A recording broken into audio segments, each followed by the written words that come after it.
Good evening, sir. Readless raided with 9 viewers. Thank you, Redless. Readerless. Yes, Readless. I'm going to add Nutkin so he can just invite me to the next lobbies.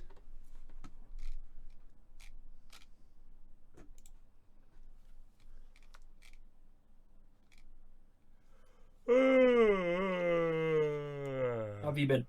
Yeah, not bad. You? Well, I'm officially now on my Christmas holiday. Ah. It's a glorious time.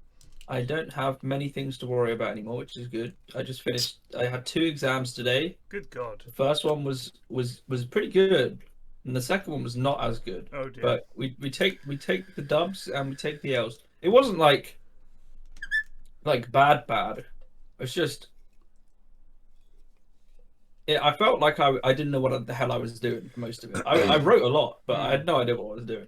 So, just to be clear, because I finished education as soon as I got my degree and got the fuck out. But you've obviously gone on. What? So you did your degree. Yeah. And then you did, I presume, a master's. Yeah. And now what are you doing? Now I'm getting professional accounting qualifications. So these are accountancy exams. Yeah. To be a qualified accountant, you need to pass the exam. You do. Right? I mean, I know that Mrs. F used to work at a company with a lot of accountants, and I would say the number one thing about accountants that everyone says they're boring, they are just working incredibly hard all the time doing their exams. Like they are constantly doing exams. I mean, I'm kind of pretty likely to be out of here as soon as I get my qualifications. Like you basically need to do like the 3-year program. Like, we need to get back in a broadcast channel. Yeah, fuck's sake. Basically, I'm already in a broadcast channel apparently. Yeah, no, we are. So, who failed to connect? Don't know. Oh, we're going again though. Oh, we're straight in. All right, audio. Turn on your in-game audio thing. Yes, sir. I presume we don't have any spare lads about. Well, I've asked. I didn't get anybody. Radiant team. I can see if I can find one for game 2, but Plague with the 6 PM letdown has. Well, he did inform me like yesterday, so it took him a long time to pluck up the courage and come tell the big man. On the day. I mean, that just means someone's asked him to go out for a drink or something, or he's. Nah, he has a date. Are you serious? Yes. He could have just said that. Well, he's like very, shy about that sort of stuff. Yeah, but I would never have flamed him if he has a date.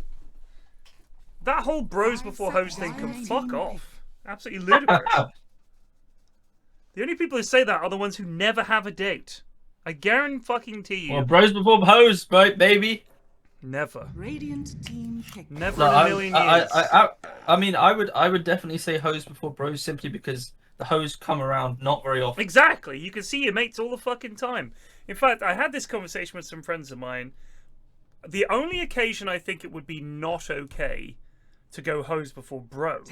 Nice job, Alistair. Oh, thank you, Sydney. Sloth just would be, for example, 6 months. Let's say you and I said, let's go out for a meal. You and me are out for a meal, and then we go to the pub, and we're sitting there having a drink, or having a good conversation, and you're like, oh, I'm going to go talk to that girl at the bar, and you just fuck off. That might be considered a little bit rude, because we've gone out just the 2 hours. If there are more than 2 dudes on an evening out, or in any social situation, and one of them has the chance to chat to a girl and potentially, they might end up going out, no fucking problemo. Because I've been there when multiple people have met their partner. For real. Gone out and met a girl they're going to see. I think there's still question marks if it's like 3 people. I think that's a bit sus because it's kind of basically saying that you lads are not keeping my attention. I'm gonna go get some fucking. I would say that the problem is if you just say to your mates, I'm just gonna go chat up some birds. That's different. But there comes a time when you see a girl, and it's like the lightning bolt. You know what I mean? It's like bam! I must talk to this girl, and that is it. I'm sorry, there are no bros here anymore. This has to happen, and I've been in that situation so many times where I can see that someone's eyes just pop out of their head and you think, gotcha, whatever you need to do, dude. Because the point is, I'm going to be your friend forever. If you're a mate of mine, unless you do something awful, we're going to be mates. And whatever it is, I will forgive you. But if you had the chance to meet this girl, and that might be the rest of your life with her, and kids and all the rest of it, would you be able to forgive me? Would I be able to forgive myself for saying, oh, mate, sorry, we're on a night out in the pub, that does matter? No, it doesn't. That's one night out. You got a point. That could be your whole life with this woman. Fuck off. So the whole rose before hose thing, like I said, it's for morons. I get it. If it's like you say, the life changing, like I've just got to do this. Fair enough. If you got to do anything, then go for it. Like the pub session does not matter that much. It's just because we had nothing else to do at the time. Absolutely. So we're here. What if it happened every night? Right, so what I don't think is okay is when you go out with your mates and one of you instantly goes off and just starts chatting up girls and has no interest in hanging out with you. In that case, why'd you come out with us? Like, if you're out on a club night and you're going to go to the pub, hit the club hard, all bets are off. Everybody's just going to try and bag some fanny. That's pretty much how it goes. No problems there. Everybody knows the score. What I'm saying is, if you are with a small group or just another person and you are not talking to your mates, you're instantly off hitting up girls. Why'd you know what I mean? It's like that's different. I think that would be a little rude. I'm saying that sometimes you've got to be ready that your friendship with your mate is going to take a back seat because they've seen a girl that really matters. It's amazing when you see it. I've seen it a few times when someone literally sees someone, they're just like, that is the one. That is the one for me, and it's like it's magic. It's like magic when you see it. I would never want to come between that. Hey PFlax, don't get the chance to come to the watch often. Just wanted to say thanks for keeping me entertained through the years. Oh, you're very welcome. And gifted 5 subs. Thank you. That's very, very kind of you. That's a pretty generous thank you note. That's a nice thank you, a nice message, and a nice. What do you do if someone sends a thank you note and it's got 25 quid in? That's a good point. That's a very. How do you thank you? Do you thank you the thank you note with a lesser amount? So here's my thing, right? I get in trouble with mainly with my dad, but sometimes with my mum, because they'll send presents to the girls, and we're not thank you letter writers. Like, that was a big thing when I was a kid. Was that my mum was like, you have to write a thank you letter to all the people who sent you a present. Months. You have to write a fucking letter. Month. Your Let's grandparents and aunts and uncles or whoever, extended family, you have to write a thank you letter. Nowadays, I don't think people do that very much. A fucking thank you I don't think I've ever written a thank you letter before. But so, you know, if you send a present to little kids, they're not going to thank you. I've forgotten already because it was a week ago. What's the big deal? 5 seconds remaining. The right way to do it is to say, did they get the card I sent? Oh yes, they did. Thank you. It shouldn't be. It doesn't need to be at the forefront of people's honestly minds. Like it's a bit of a cynical way of looking at it, but like I feel like that more resentment than gratitude comes from writing a thank you note. It's like, okay, this guy wasn't my real friend. Thank you, okay, let's go do this. Best to sub when not I've like, been a fan and follower for years. Love to write Keep a up thank the you good note. work and thank you. Knife fight. What I'm saying, it doesn't do you any good.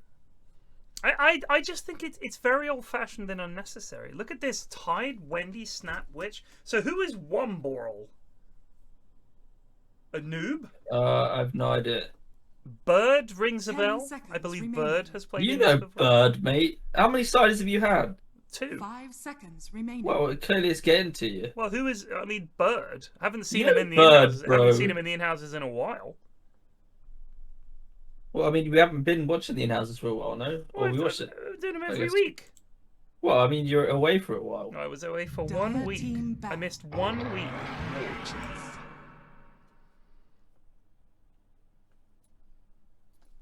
I mean, I think with all this thank you note, all this circumstance and circumstance, or whatever the word is, it feels like all these old-fashioned things that people did. They're just because no one had anything else to fucking do. Yeah. Like, all there was to do is, oh, I might as well write thank you note. I got a spare 10 minutes. Nowadays, I mean, you just crack on Netflix. It's fine. Yeah. You got plenty of stuff to do. It's the same reason why people got married at fucking 18. It's not because everyone was fucking just ready to go at 18. No one had anything else to do. They were just like, well, I mean, might as well find a bird at this point. May as well, exactly. I also think, you know, if you think about it, nowadays, like you said, people got more things to do. But back then, they had shit like writing paper just lying around. That's the equivalent of your phone sat on the sofa next to you, and you're bored. You're going to pick up your phone. You're sat on your chaise lounge or whatever that they were sat on all the time back then. So a seat by the front door in the drafty hallway. You know, you see that the bare things you've got around to do anything even remotely worse than just sitting and staring at a wall. You write a fucking letter. You can't text anybody. Dear Auntie, thank you so much for your gift. It's like that, you know, Christ, this is better than just being in the cold. Yeah. I wonder if they did any kind of gift giving back in caveman days. Did they have things that would be considered excess and gifts if they were living a very basic, I think hunter-gatherer lifestyle? It would maybe be like as like for I think they probably would, you know, like for romance stuff. You give Agina like a nice bit of Agina. A nice bit of fish. Agina. What's you have caveman Ugg. Oh, Ugg and Agina, of course. Agina. I was thinking Ugmela, but sure, Agina. Ugmela. That's her sister. Oh, you don't want to get with Ugmela. No. I hear she's been with all the lumpheads in the valley. Ugmela. Yes, I reckon they would have given shiny rocks to people. But have you watched Kurz Gesagt before? I have, yeah. It was one of the episodes was talking about how humans just have this eye for beautiful things for no reason, no discernible reason. Yeah. And we probably always had it, and that plays a part in gift giving. We just see something cool, like lads just picking up shells. Like, I mean, a shell's nice, but like, it doesn't really serve much purpose. Right. But you know, it just looks quite nice, and you think someone might like it. Yeah, I mean, I'm not entirely sure if other animals do that. No, I don't think. I mean, people think of magpies; they like shiny things, but a magpie doesn't like look at and appreciate its beautiful objects in the same sort of way, I suppose. I mean, if you think back cave paintings, I'm sure people adorned themselves with things. I'm sure that back then they did tattoos, or they used woad or whatever it is that they had to beautify themselves. And we've always had an appreciation for beauty, but I think that comes with intelligence. I think the same with the odd thing is, I know that some animals exhibit an appreciation for music, or they like the sound of it. There are lots of videos of like various animals hearing music and coming over and sort of staring at it. I think music is an interesting thing, because if you have ears, you can hear it. To a lot of creatures, it doesn't mean anything, but I think even to fairly simple intelligence sort of creatures like cows and elephants and things like that, they've exhibited, whales as well, and dolphins. Like the sound of some music is appealing to them, not in the same way that it is to humans, but I think it's the power of music. It's kind of odd. Like, you kind of wonder which came first. Did the enjoyment of community activities come first, and then we became a social animal, or was part of say learning how to, or like gaining the ability to speak a complex language? Well, I suppose all this other social random stuff at the same time, like playing music together, giving gifts. Yeah, I suppose if you think about selection, natural selection, best fit for your environment, obviously we had quite a few generations where we could select for sociability.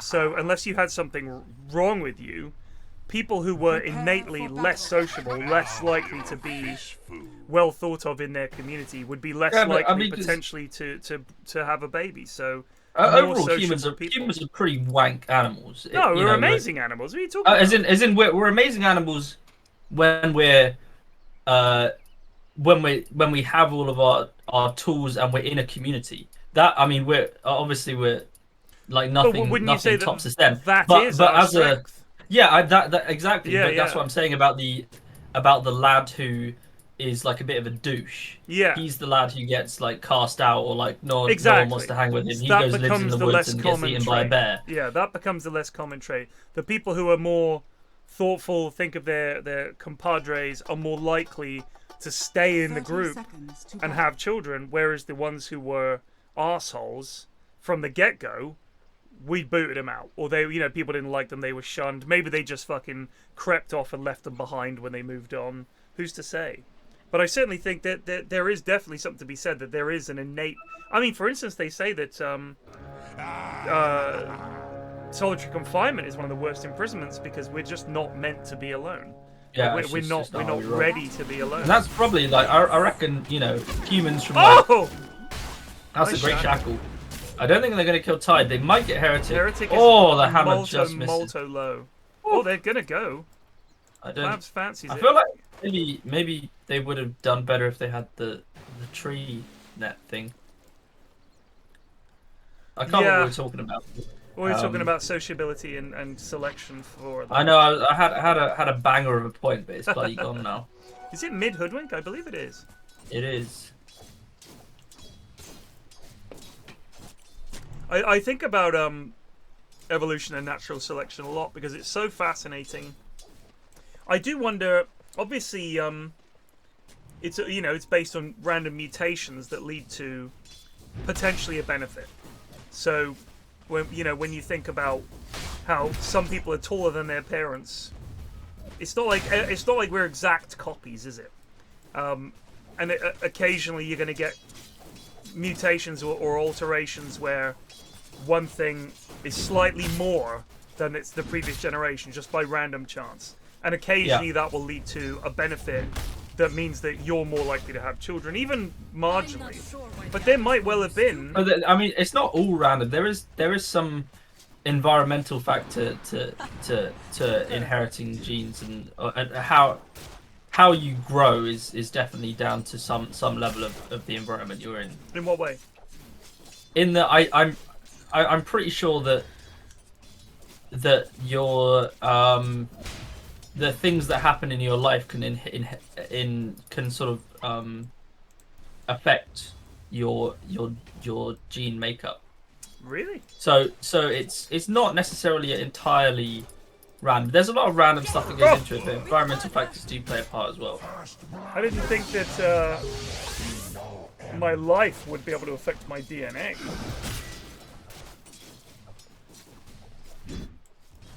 Nice jump, Alistair. I mean, I'm just thinking like... I don't think... I mean, it won't affect 78 your months. gene makeup, Nice but jump, it affects Alistair. something. It's important. I mean, can't exactly remember why. I It's feel important, it certainly would affect your chances of procreation. But I mean, if we're thinking about single-celled organisms, one of the I watch quite a lot of anti-evolutionists talking to scientists and stuff. There's all those compilations on YouTube.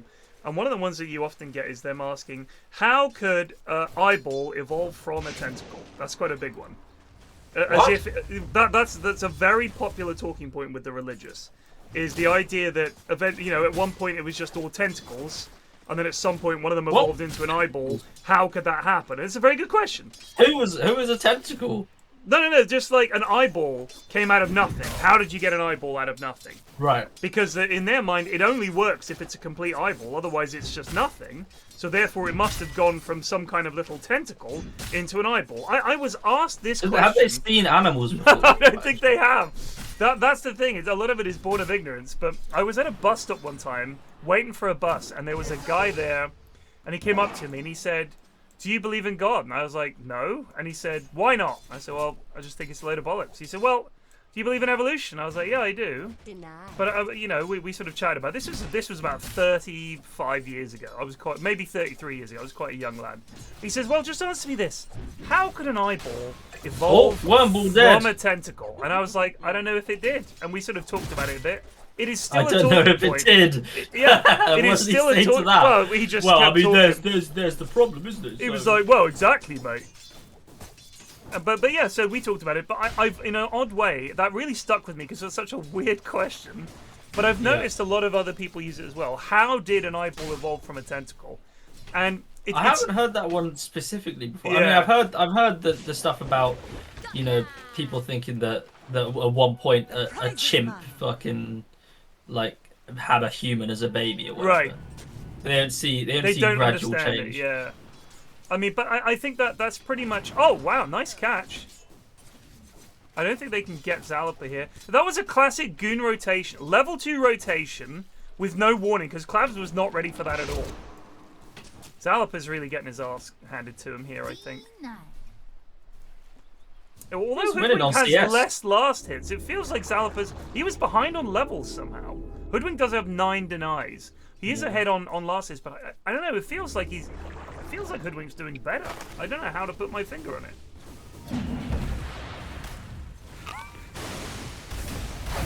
Oh, this is what I was going to say again. Bird could be in big trouble here.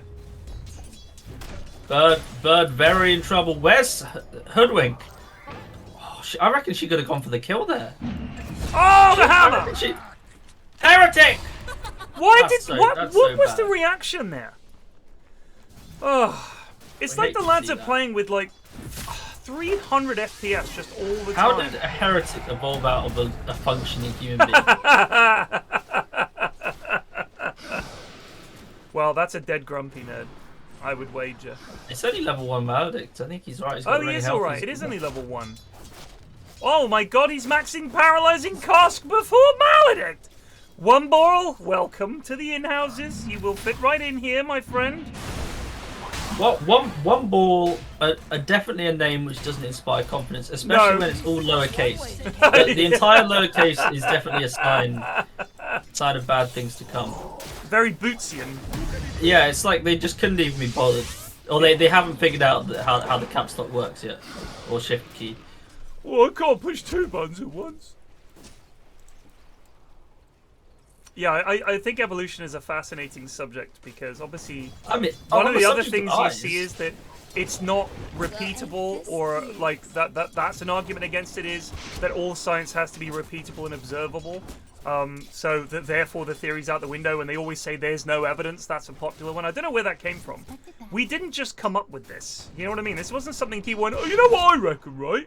That one day there was a monkey, the next day it's a person. That's not the argument. It's a bad faith example. Bird dead. Wow, they are really making Tide look squishy here. What's his skill build? Oh, he's gone Soul Ring.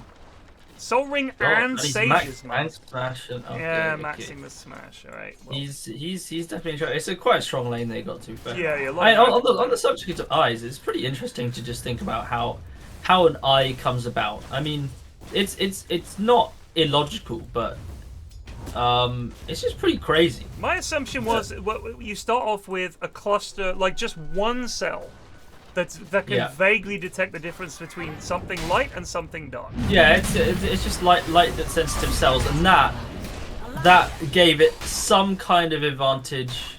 Yeah, over maybe, something that can't see shit, right? I mean, and then you've got perhaps now you have 2 instead of 1, and 2 is better than 1 because now maybe you start to get some sense of movement because you're seeing it coming from one angle and then another angle, and then your brain is adapting to that new information. Then you get reactions based on that rather than just like I watched. There's these videos where these guys. Nice jump, Alistair. Darwin just resubbed for 74 months. Oh wow! He you know those videos where they have like a sort of what would you call it? Not a terrarium. I thought that was just for ants. Maybe it is a terrarium. I think it is terrarium for just anything. It's like an enclosed environment. Yeah. They're called terrarium. Yeah, and they'll have like loads of little microscopic creatures in the terrarium. It's fascinating, and he identifies them all, and one of them is like his question was, what is death at a single cell level? What does it look like? And he's got this little. It's a multicellular creature. It's not a single cell creature. It's like a microscopic green sort of square rectangle, and it's got a mouth at one end. It's got a little nucleus in the middle. It's full of green juice. And it zips around and eats things. That's it. Like most... I mean, that's not really very descriptive. That's probably like 1,000 different multicellular microscopic organisms. But it was really interesting to see because you're watching it, and it's plowing around, and it's doing its thing, and then it just suddenly, it bumps into something, or something gives, and suddenly it's not whole anymore, and it starts to leak. And it's leaking out of its arse, and it's still swimming along, and you can see dashes of liquid falling out the back of it as it just gives up. And eventually it just stops. And the process, whatever the process is that is defining it as alive, it just just can't ends. function anymore. It's just that. I mean, it's like it's just honestly a bit like a motor which is ticking over, and then the battery starts leaking out. It keeps going for a little while. The motor just can't function anymore. They don't actually like have any idea what the fuck they're doing. They're just like, me swim, and oh shit, me out of fucking inside juice. I have no idea what the hell I'm doing. And it just stops. Happy holidays, Flax, and just literally just sort of disintegrates. It's really incredible. But the thing is, he said, like, if we have to define life in order to define death. And his idea was that essentially all living things are trying to achieve equilibrium, and that the Heretic just running for the hills, mate. You can still right click. You can still right click. You do 66 damage per right click. You definitely could have killed Norse Owl. Just click. The lads without spells are like, well, I don't know what to do here. Just click them. Just click them. So the definition of life is an attempt to avoid equilibrium, because equilibrium is a state where essentially nothing's happening. You're not adding energy in, you're not losing energy, nothing. It's a null state, where essentially, oh, this is a nice jukes from one Boral. Might be able to get away here. He's got bongos in 7. Oh, that was bold. That was bold. I don't know about the click. I don't know about the click there. They get Dawn again. I don't rate carry Dawn. I've seen it a few times in these in-houses. I do not rate. I get the idea. It's kind of like Spectrum, that you can go off and farm and join the fights, but I don't know. We'll see. Either way, eventually this little organism its body achieves equilibrium, whereby nothing's happening. There's no more chemical processes taking place. Everything is static. And it was just kind of sad to see this little thing die. Because I got kind of invested in him. He was just plowing around. Yeah, he's just doing those. He's just a grafter. He doesn't. Just graft. There's no. Doesn't ask anyone for anything. There's no he's just like, me. Yeah, he's just getting on with it. He takes a bullet to the chest, and he's still going into the office. He's leaking out the arse, and he's still grafting away. Yeah, he's still on that phone call to the manufacturer.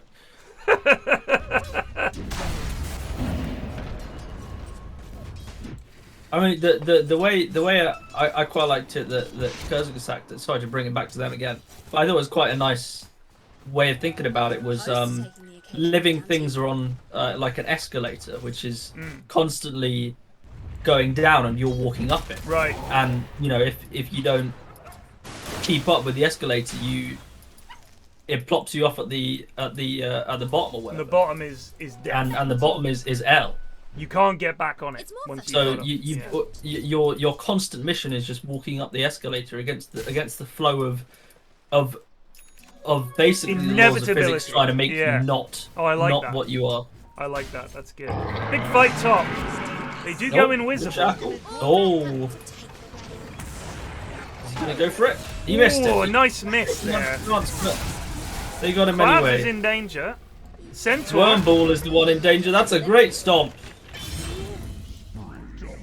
Well, that's a threefer. My uncle went to the doctor once. But oh shit, what an arrow. For the lads asking in the chat, the awards will probably be sometime just after the new year. I've only just Ashwin has been very busy. The Christmas quiz is coming first, so that's tomorrow. Most of my work tomorrow. It's mostly done. It needs to do a couple more things. And then I'll set up nice the job, stuff Alistair. Reduce _ Sanji just resubbed for 16 months. Lamau. Stack things a little bit there. See, Madge is not hitting creeps. Just chasing bird around. Jump, Alistair. Always the Storm and Jeagle just resubbed for 36 months. Merry Christmas, Pyrion. 3 years of Storming Eagle. Remarkable. You know he used to live in fucking Acton. Acton, really? Yeah. I was like, you're like 10 minutes from me, and he was like, yeah. That's funny. They're gonna smoke up here. They've got Ravage. They want to go for it. Have I killed the thing? Hello. I have not had the time to kill. That's a Ravage. That's a good ravage though. That's a great cookie. It's bloody work. You want to play from the lads. Next time, try to be more aware of your Try to surroundings. be more aware of the surroundings.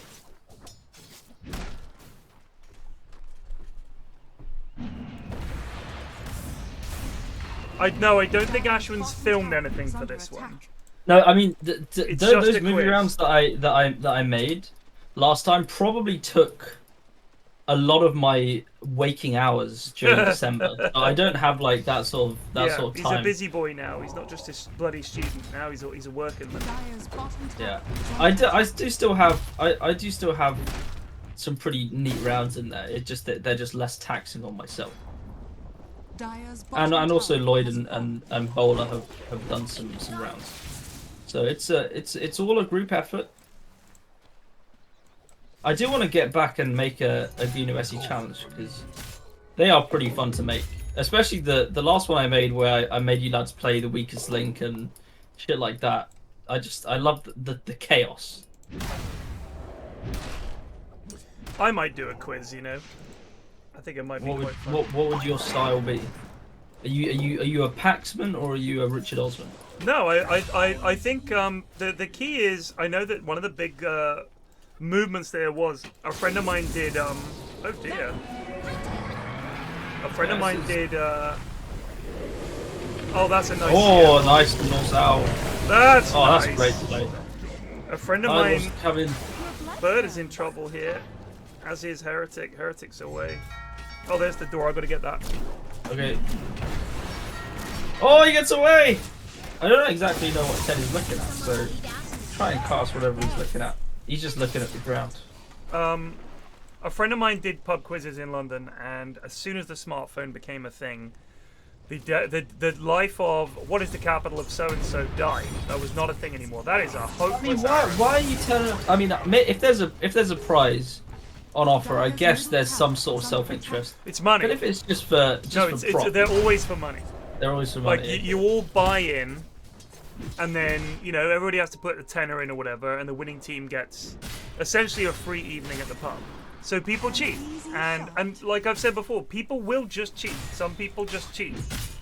No matter whether there's a prize, some people just enjoy the act of cheating. Appeals to them. It's just terrible. I know it is. I mean, I would absolutely just be there because I bloody love quizzes. Right. It's just something everyone can get involved with. Right. But a lot of people aren't like that. Exclusive. To Some them, people just want to win, but they don't want to win by being better. No. They want to win them, by cutting corners. the victory is worth whatever it takes. It's literally like there are people that cheat in all walks of life, regardless of what it's for or sportsmanship or anything like that. It doesn't exist to them. The idea is it's not even victory at all costs. Like if someone dives to win a penalty, it's at least within the rules of the game.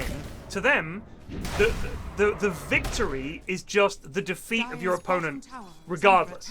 Like they just want to be the winner or want to be declared the winner, even if they know deep down they didn't win this. And probably they'll tell their mates, won that pub quiz. Yeah, won the pub quiz, mate. Easy.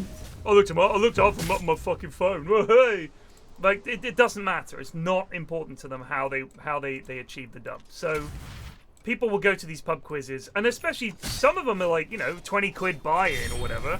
That's like a few hundred quid in the pot, and that's your evening out paid for, and people will see that and they will cheat. So yeah, my mate was saying, oh there again, that coming up with quiz questions was difficult because you now need to come up with things that cannot just be Googled. Has to be something that perhaps would be too hard to Google. You'd have to read an article, that kind of thing. So I think questions about like current events, questions where it's a timer, we have to say. Yeah, so that's why University Challenge is quite good. You're playing against people. It's not necessarily about. Yeah. The questions are really quite simple in most cases, but it's about who gets that snap decision. Exactly. First. I think actual University Challenge has the double bonus of it being a time-based thing, and also how are you going to Google like the questions on University Challenge, because they usually start with in 1474 the theologian Marcus de Antony wrote about the event of 1534. Right. And you just get lost at that point. You stop listening. But So, also, like the point is you have to buzz in, right? yes. Oh, that's a nice That's a ravage. good That's ravage. a good ravage. And Mike, that's going to get mad. Squelching managed to pick up the kill on Wendy. It's a threefer. So, oh my god, Sublime. That is not a Sublime Squelching. That's a good stun, the though. stomp comes in. Oh, the Maledict is shocking. Maledict was not good, and the arrow landed. Can Sublime Squelching get out? There's a cookie in the wrong direction. Why is it not They definitely coming could have out? killed them both there. That was such a shit show. So, the point is, if you don't have a buzzer where everyone's looking at the team and the guy asks the question, if it's like, right, round 4, geography, you just have to have someone pop to the loo with 3 or 4 of the questions you didn't get on there noted down. They quickly Google everything, they come back, they bosh in the answers, hand in your papers, please, and then the marking begins, and oh, surprise, surprise, they know what the capital of Djibouti is or whatever. So It's Djibouti. right, it's one of those things where people wouldn't know these things, but they can easily Google them. If you have where it's fastest finger, you buzz in. This is why multiple, like, the classic pub quiz doesn't work anymore with default knowledge questions. It's got to be funky. Some of them are, I know it, my wife's pub quiz at work. It's essentially things like, look at this logo. What is this the logo of? What company is this the logo of? That's hard to Google. Because you'd have to do some kind of reverse image search of the Google, of the picture. So you're gonna have to take your phone out, take a picture of the fucking screen or the paper that it's all on, and then send that. So almost impossible to do. Yeah, I do. I mean, the traditional trivia is probably pretty dead. That's a great stomp. They can get Bird, they can get him as well. Well done. That was good. Traditional Nice trivia is job, dead, but Alistair. in some ways, Seven the just fact that resubbed for 11 it's months. given birth to a Nadal whole and new Flax. form of trivia questions, which I'm much more partial to. I don't think Yeah, I no, have I like that. many normal quote unquote questions. It's always something pretty weird. Yeah. It's pretty nice, and it's much more fun. I mean, I don't necessarily know it for everyone, but I find it much more fun as a quiz maker, actually putting some effort into the questions and being like, this is pretty neat, instead of just being like on Google looking up, who married who in 2014. Yeah.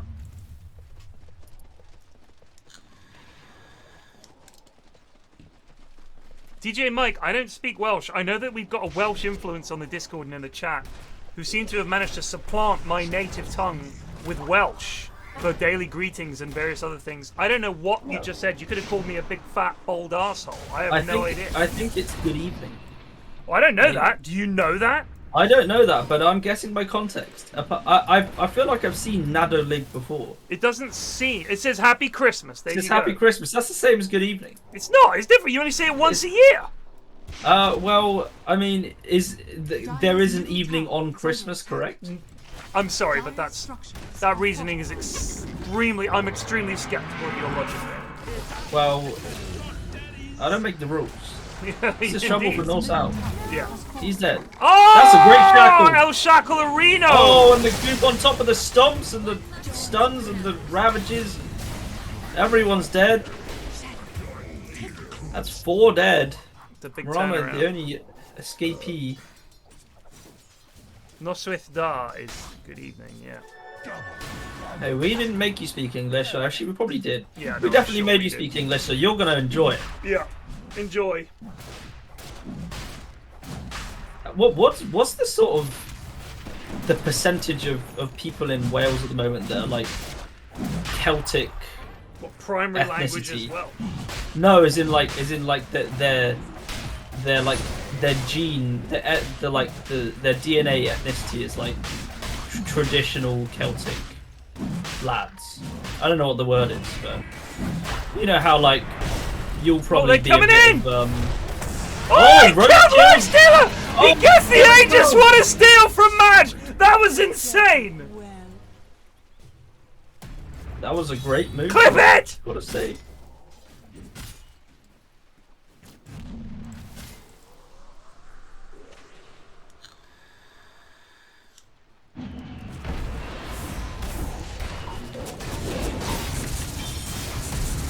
Alright, well, Madge has made me eat my words regarding Carry Dawn. Yeah, that was certainly a move. The Roche move was bold. That was great. Dire's middle tower. It was a You great know, I just attempt. realised that no one ever has any farm in these fucking games. No, I'm just they looking at I'm looking at Tide, he's just got a Vlads. Like, Well, what happened? dude, look at Snapfire. Of course. Yeah, but Snapfire is at least a support. Like, Yeah, but Tide should be alright at Just farming. Snap. Dire's middle It's so easy Yeah, to but it's farm as Tide. Snap, and she was the 4. Right, but here's the thing: if you're going to look at the 3s, you also have to look at the 4s, because I guarantee you that these lads would be playing 5 or 4, essentially a 5 hero or a 4 4 as a 5 in every game they play. Like trying to figure out who's going to play 3 and who's going to play 1 in the Goon games. Who's going to go carry? Oh, I can give it a go. It's like, that's the standard, isn't it? No one's like, I don't want to play support. Jug, Yeah, mate. they're like, oh, don't make me play carry, please. I've only I mean, played good 2. luck if they go mid, because it's Sniper or Viper, and it's not good at that. It's not going to be good. So I think that when you give them a role as a 4 or 5, they honestly think that that means you are not allowed to have any money. Like, if you have money, you've failed your team. It's an issue. The only way they get the money is by killing heroes. That's it. There's no time spent farming. CM will happily walk past camps. I would be fucking casting my spells on creeps constantly. If we're not fighting, you're hitting creeps. That's all there is to it. It's always tangos and clarities. Like, what's going I mean, on? Mirana could be arrowing big creeps. She's not. She's going. Just kill these creeps. Kill these creeps. You get money for it. It's not very gentlemanly, Ted, to kill creeps. It's not. It's just not very fair. Whatever. There's only one person who can kill that creep. Killed. Everyone get it. Centaur comes out. Oh! Big ravage. Catches all 3. Kill them all. They Look get at Beacon CM. and Centaur. It's done nothing. No fucking reveal on Bird. No one ever has any reveal. And they played against Mirana for like the last 26 minutes. No one got revealed. Why didn't he blink out? He had blink out. Not even the supports. I mean, Witch Doctor has a sentry, but what's going on? Why don't you have dust? Wendy doesn't have dust. Tide No doesn't one have does. dust. No one does. Ted. He No has one a smoke. No one has dust. You guys need dust. I don't know what to tell you. There's no ifs and or buts about it. You need the dust. Mirana, go farm this camp! She won't do it. Who's trouble for Match? What's he doing? I don't know. What's he doing? That's surprisingly poor. Womborl, where are you going, Womborl? Why didn't he cast his ult? No. Please don't run, Cool Llama. My fucking god. There's an arrow on Witch Doctor. Claps is in. Taste blood. That's a shackle. That's a great shackle. Wonder what he shackled to there. Lifestealer's come out. He's murdered Grumpy Nerds. Aleph is back in. There he is. Madge is back in for some Oh, the reason. I don't know shackle! why he's come. They got him. Trouble maybe for Lifestealer? No. No trouble. Does anyone have dust? Does anyone have any dust? They have a dust. Oh, it's another, They've used the another dust. shackle. It's a forfer. Arrow catches Zalapa, but it means nothing. They lost. Labs again has no fucking farm, and he's playing a hoodwink with a maelstrom. All you have to do is press the Q on the wave and run away. That's it. Let's go switching to net worth. I don't understand why they don't ever hit creeps. How is Lifestealer, the man with no farming capabilities and no farming items, the top of the net worth? I mean, You got 4 lads below him. he hits creeps. Like, I'm sorry, but that's it. He actually hits. That's why Cool Llama, like Plague always says, is there is a bounty rune there and creeps. Where are you going? Hit the creeps. There's no point. What's the point? They're not going to learn. I'm sure they watch got a these bloody back. gem now. They don't listen. Who's got a gem? Snapfire's got a gem. She's got sick of it. She also bought dust just to cover it, I guess, just in case you need both. So all of this, that's the 2 small creeps. You could have nipped up there, got the bounty rune, farmed a big creep, farmed this camp, farmed that camp, and got out. Instead, you're now Here going comes to Sublime fucking walk Squelching. up here. I'm not They sure. want to claim Womborl. Womborl's ready for it though. Don't know what's going on here. That's a nice arrow. Let me get out. That's a great beautiful ravage from Bird. Holy shit, that's 2. In goes Madge. Madge is big. One bought. Oh, this is Zalba huge from is Madge. deep. Zalba Cool still doesn't have BKB. Just a quick 3 for 2. They're getting ready to jump in. Tides in. They murdered Norse out. The mid Wendy has 9k gold. How are you this poor? I don't understand. What are you doing with your time? A CS is 85. A CS which I would probably expect about 15 minutes. How are you this poor? 30 minutes in. Oh, good spinny spin, but it's not going to be enough to preserve his life. I don't understand how they're this poor all the time. That's it, Heretic. Hit creeps all the time. If you're not doing something else, kill creeps. Don't leave. Don't leave. No! He doesn't need your help to do that. No! He got no money. Who said you could stroll in my woods? Is this the first game? Yes, it is. The Pig Dog says you get Mega Flame for farming as a 4 or 5 in Guardian. I think it just seeps into people's brains. Why are you trying to play like a Guardian? Like, but this is the ultimate problem. That there is a difference between farming as you should as a POS 4 and what a Goon understands to be farming, which is taking everything all the time. Like if there's a creep wave, exactly. If there's a creep wave and the carry is farming it and you run up and farm it, you would get flamed at any level. But if there is no one around and you're hitting creeps, who would flame you for that? And if they do, tell them to fuck off. You want a glimmer, don't you? You want a 4-staff, don't you? You want me to be able to do things in the game, don't you? Then maybe I should get some fucking money, you fucking idiot. That's what you say to those people. And if they ignore you, just mute them and play the game. Indeed. You can't have broke-ass supports. It's GG. It is. One of my biggest problems with Goon mentality is the I'll call it the non-dimmer switch mentality. It's the idea that either we're all in one way, or all in the other. You see it in lanes a lot, where either we're hiding under the tower doing nothing, or we're feeding like out of our ass. It's never like harass a bit, go pull, do something else. It's just like either I'm hiding under the tower, or well, he told me I need to fight a bit more, so I'm just gonna go feed under the tower. Yeah. I think it must come from some sense of not having any idea of what you should be doing at any point in the game. Like, I know that's a big thing the lads say is, what should I be doing? And they just don't know. And I think your default position should be, here's a nice change for the lads to get into their mind. If there's nothing else on, and you say to your carry and your mid, do you guys want to fight? No, I want to farm. You farm too. Not where they're farming, but somewhere else.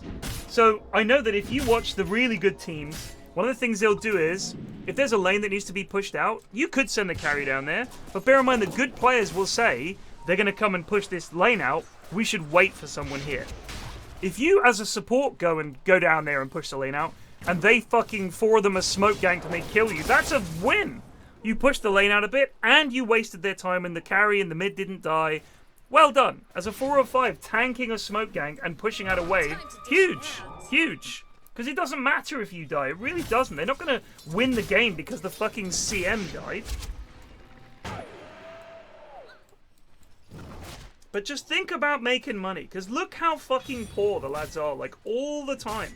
Like Ashwin points out, the Lifestealer, alright, he does have 9 kills, but look at the last hits. He's also top on last hits by a 40. He's up against heroes who have farming abilities. Don't know how they do it, but they find a way every time. Here's a smoke. It's Roche time, but this time it's the reverse of last time. This time it's the Dire assaulting the Radiant in the Roche pit. There's a Ravage on what? They get him. They do get him. I think he meant to do his tendrils, maybe. No, I think he just thought that's the mid. We'll take where. They're going. No, like, no. Oh, now they're going to jump Wendy. They're going to try to jump Wendy. She leaves. What's going on? I don't know, but I'll tell you what. You know the way everybody has like a phobia or like something that they might be irrationally afraid of, or most people do anyway. For the goons, it's any damage on their buildings. Like, if a creep, if they look and there are 2 creeps hitting their tower, that's cause for concern. Do the tendril. Tendrils catch the CM. Misses the target right in front of him. There's a CM ult. That's good. Wendy has to use BKB. The Goz comes in. It's going to get Norsal. Norsal goes down. Oh, Womp is unbelievably still alive. How? Zalpa blinks up. Tries to shackle and Grumpy doesn't catch. The Mirana comes in. Bird is in danger. He can't die though. Cool Llama comes in and saves his ass. The shackle doesn't do it. Clavs is in on the back. Clavs is doing the runaround. He's farming. He's gonna hit those creeps. Is farming. That is unbelievable. His team is dying. They could kill the Windy, and he is farming. He's full health. If he can steal the Roche, this is gonna be Pog. There's no way. I don't even think he knows it's happening.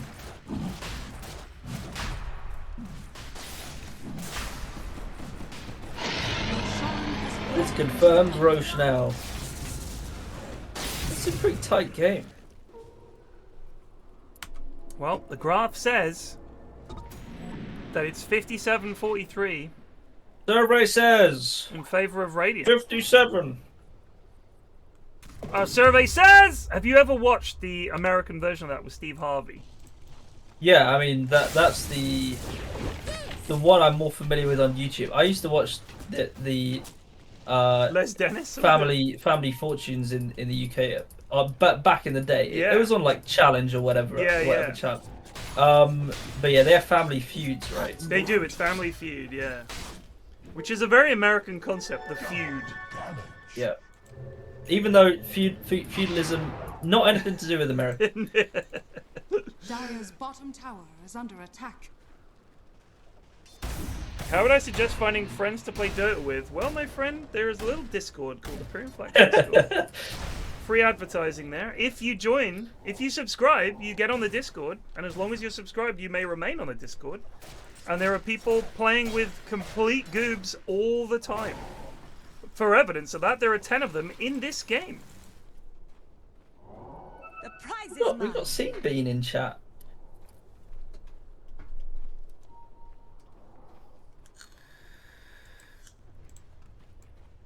So MKB on Dawn. Nice jump, Alistair! Thank you for the sub. Who was that? Rich Gang DC server. Pig Dog says, I've only been in the Discord a week and everyone's super friendly. I'm terrible and they're all lovely. There you go. There you go.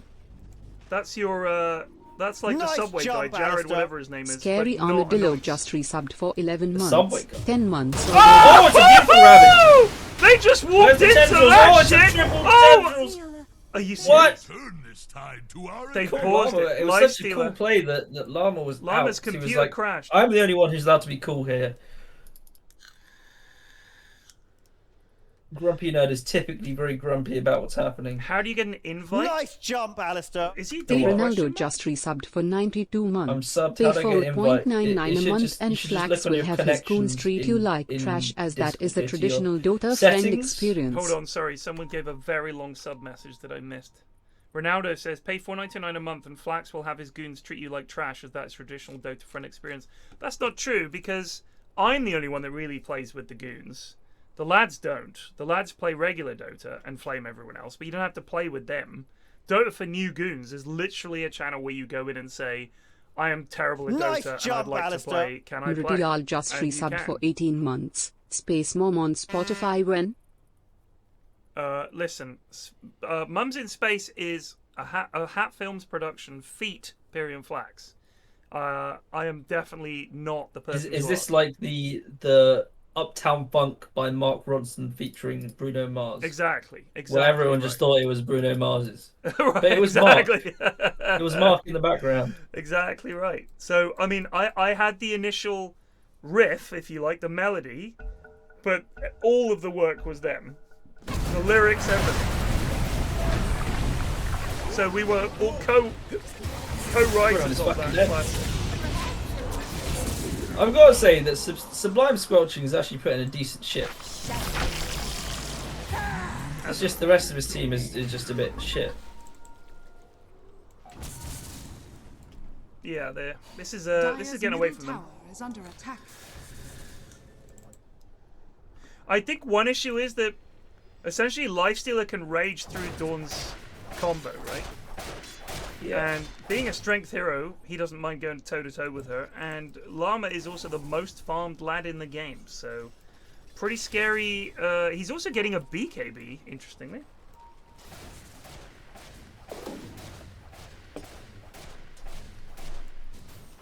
So the idea of goons, obviously, the majority of goons are not related to something awful at all. That's where I started off, and I just love the word goons. I think it's a funny word. It describes a group of internet people very well. Yeah, it's true. And I think I may have just started referring to them as goons because they're so hopeless. It's just a really funny word. But yes, my there's just something very innocent, not offensive, yeah, but yet very descriptive at the same time. Exactly, it's the perfect term.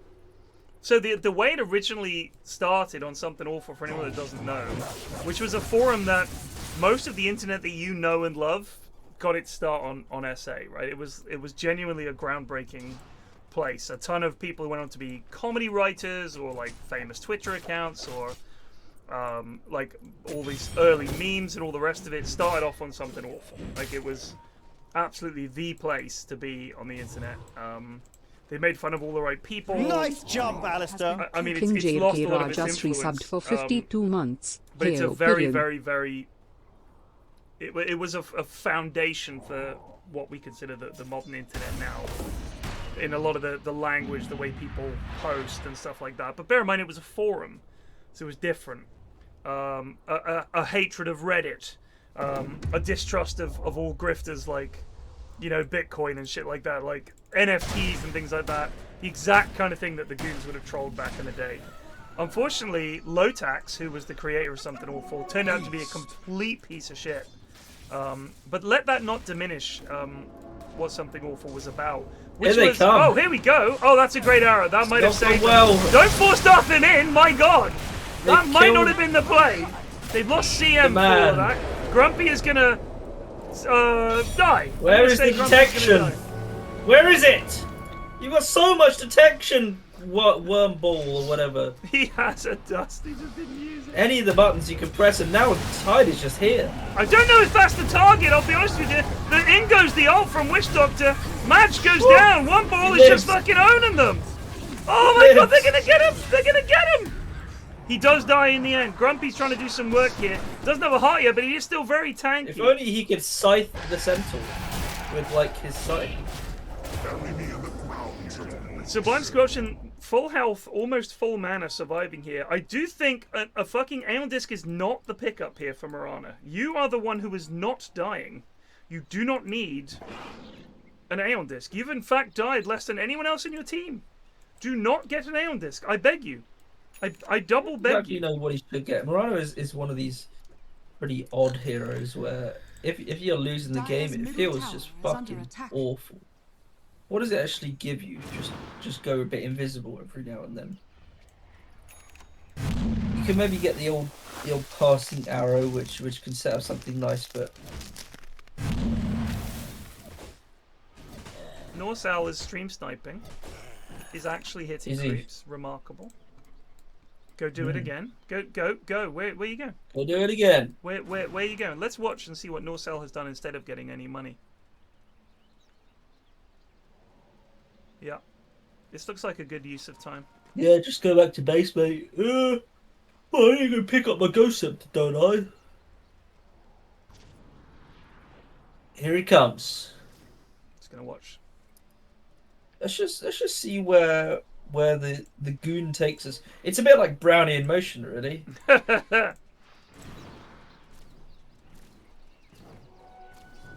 He'll soon collide off some invisible wall and bounce off the other direction again.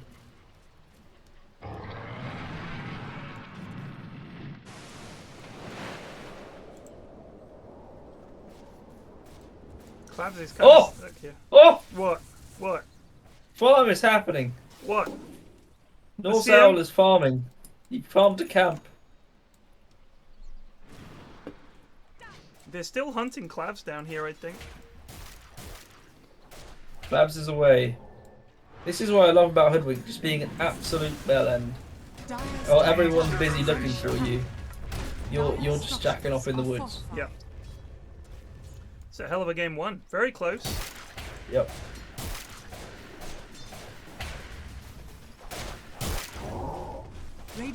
I think the breakthrough for Dire is going to come when they win a fight and they're on the enemy side of the map, because for all of their good work... Oh, what a stop! Wow, that was something. Oh, they are just going to blow up Snap for free. This is dangerous. For all of the good Labs work... is just out. Yeah. There's the invis. Oh, it's a good ravage. Where did Wendy Why did go? Wendy blink out? Where did she go? She blinked out. She blinked backwards. She double tapped. And now she's gonna get killed. So they're actually gonna lose the game. The Ghost Scepter is big! Cool I don't Llama think very Glycerine can large! actually die. Cool Llama very large! Glycerine cannot die.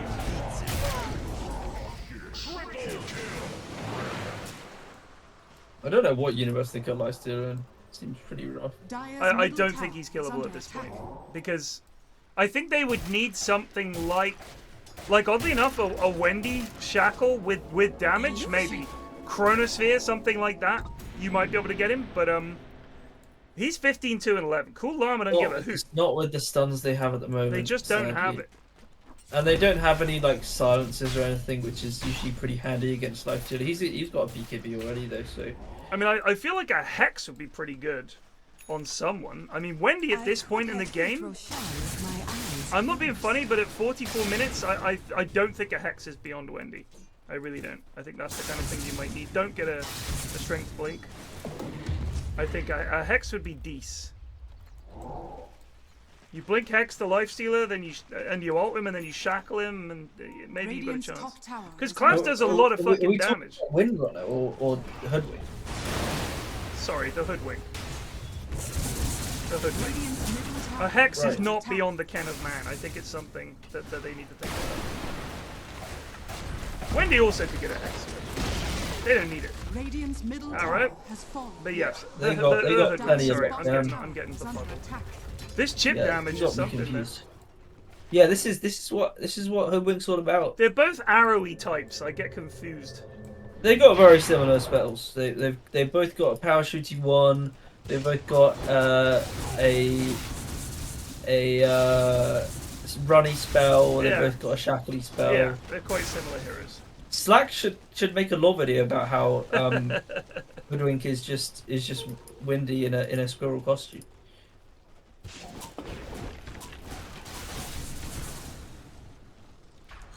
The prize is mine. But another fight that Dire have won on their side of the map. Like, they have yet to win a big fight on the Radiant side. So every time they win this fight, all 5 of them go and push a lane together. And then by the time they've all got together to push this lane, the enemy team has pushed 2 other lanes. Mid is always going to push. I mean, this is a big wave mid. Oh, Radiant just yoinking Roche. Cheese? Somebody going to take the cheese? Somebody just pick up the fucking cheese? Jesus AC Christ. on Dawnbreaker. They're going to head up high ground because I don't think Cool Llama... I don't think anything can happen to Cool Llama. It's just not a big concern for him. Wait, did Clavs seriously get plus Bushwhack Radius?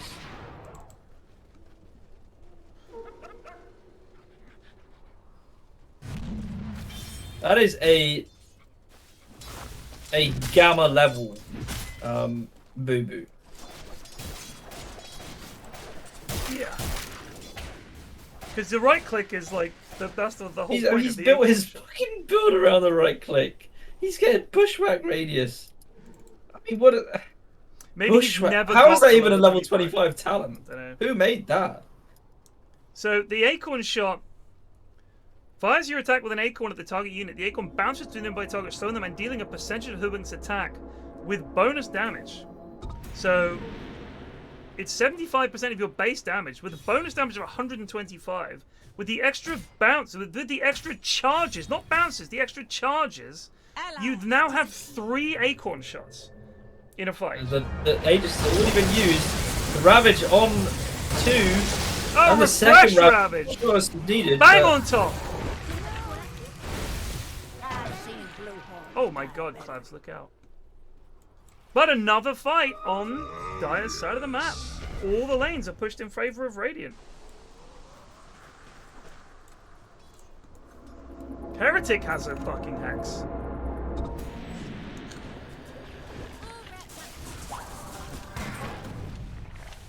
I don't know what I would change Hoodwink's level 25 talent to, but Bushwhack Ready seems pretty lame as they go. How about Ted? How about this? You get like the Marana arrow level 25 and you fire off 3 sniper shots. I think that would be busted as fuck. Trouble for Claps. He's fucked. Oh, the cheese! Dire's He's away. That was good. He was on like 10 health. Yeah, that was impressive. Just chilling there for a sec. Radiant's middle Well, tower Lifestealer's is gonna under start attack. eating these buildings too. This just feels like a slow death. The arrow on nothing, the stomp on nothing. Cool Llama's like, we need to get out of here, bro. They used everything. What's going on? Where are they leaving? I don't know. They really don't know when they're strong.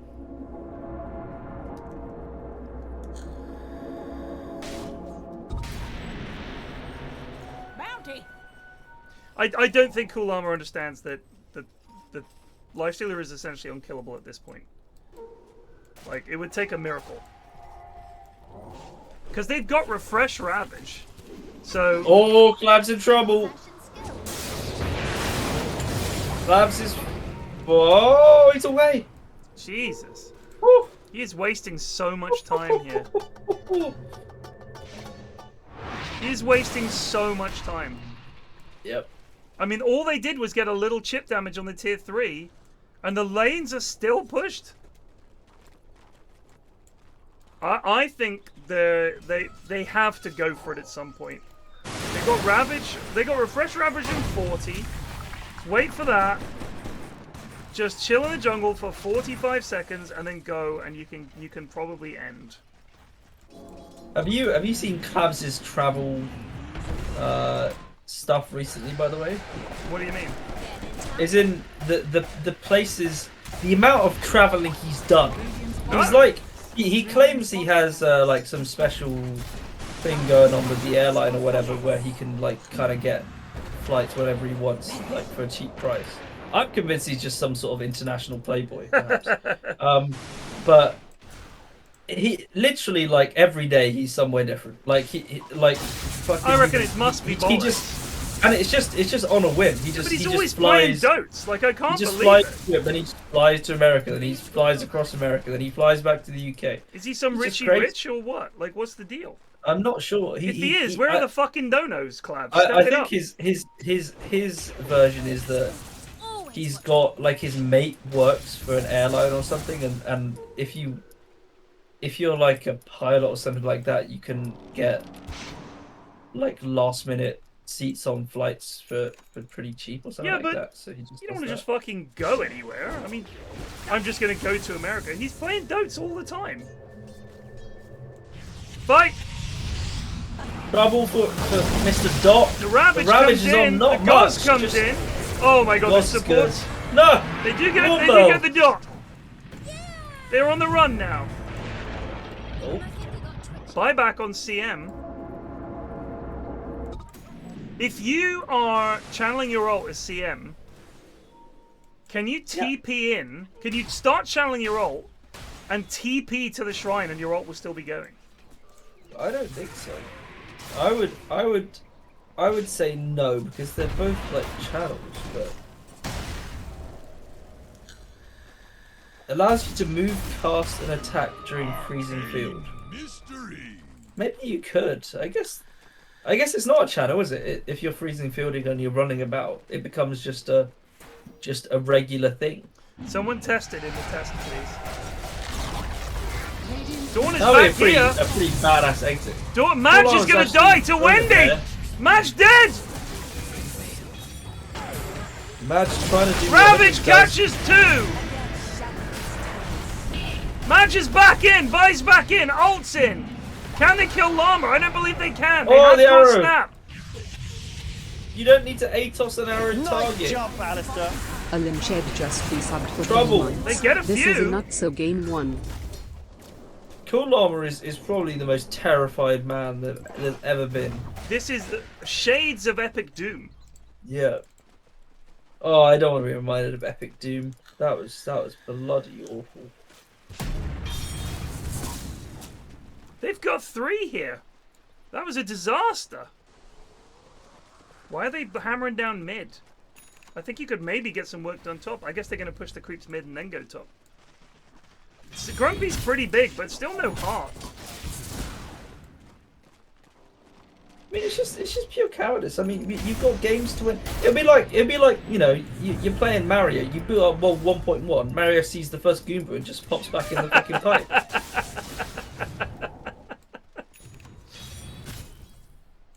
You've got a job to do here. We're trying to win. Jake says you can TP while ulting.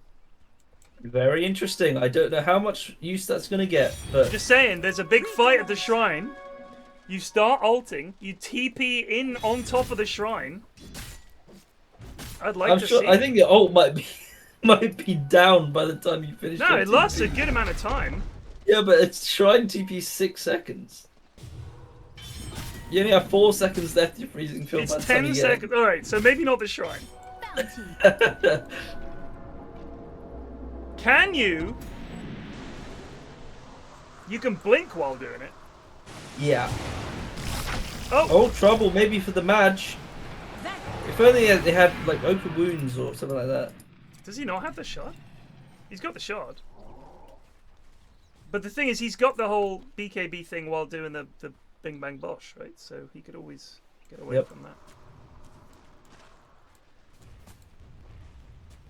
Dire's middle tower is under attack. This tier 4s are going down just to occasional creep hits. It's quite funny. Doesn't the ulti stay where it was originally cast when you leave it stops? Not with the shard, because with the CM shard, you can move while casting it, and attack, and cast other spells. So, the only way it is interrupted if you're stunned. Or if you cancel it. That has been in the game for several years now, so I'm guess you're not a regular player. I think a lot of the shards when they Madge first needs to be introduced them careful. Yeah, go on. were pretty meh. They usually just did something pretty benign, like increased damage on this. A lot of them now are pretty cool. I gotta say, you got Witch Doctor just turning into a fucking stick in the ground. Yes, very cool. You got CM running around casting stir everywhere. I mean, I definitely feel like when they came up with the idea of the shard giving you a boost, some of them... Was it the... Which was Kunka's? So Kunka has always had the Torrent Storm, right? Which is his axe. Now it's the wave backwards. It must have been something else though. He didn't always have that. I can't remember what it was. Oh, it's trouble from Sublime Squelching. He's perished. I'm But look at the Aaron might be waves! fired. Oh yeah, the waves. Careful, lads. Dire's top You're actually gonna barracks lose a are under Rex. attack. Dire's structures They are fought it. fortified. They're still gonna lose it as well, which is pretty funny. Dire's top barracks is Rape cure on Hoodwink? Oh my god, there is. Wow. That is certainly an answer to some of their problems. I'll be honest with you, I like if that. you had 2 Acorn Shot charges, Dire It would be pretty tasty. would He's be not even that far away scarier. in there. that's true. Probably about 10 minutes away from level 30. Level 30 takes a long time. Johnny's a non-sub. So, Johnny, if you don't subscribe, I'm going to banish you from the in-houses this week. And then every week after that you haven't subscribed, you will also be banned from the in-houses. It's only fair. Harsh It's only fair. A pillar of the community. It's only fair. JonnyBoi. Other people sub, you can sub too. You lost your card? No, I'm sorry. I mean, we did ban Munt last week for not subbing, so Whoever's team Johnny was on, you you have to find a replacement. Sorry, lads. He lost his card.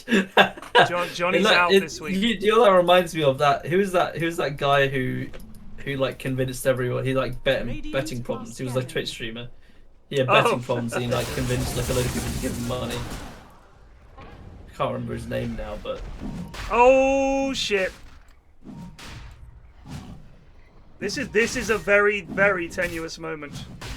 If they can catch Madge out here. Oh! What?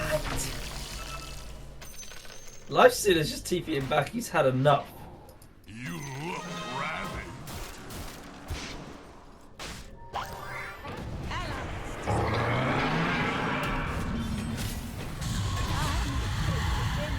If you get another chance. Nice jump, Alistair! They're going for Roach. Snap's buying back. Can they get this? In the studio at the moment.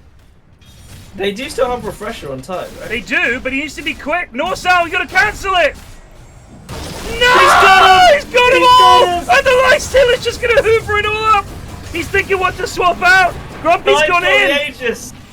Go time! Burn snatched it! Damage!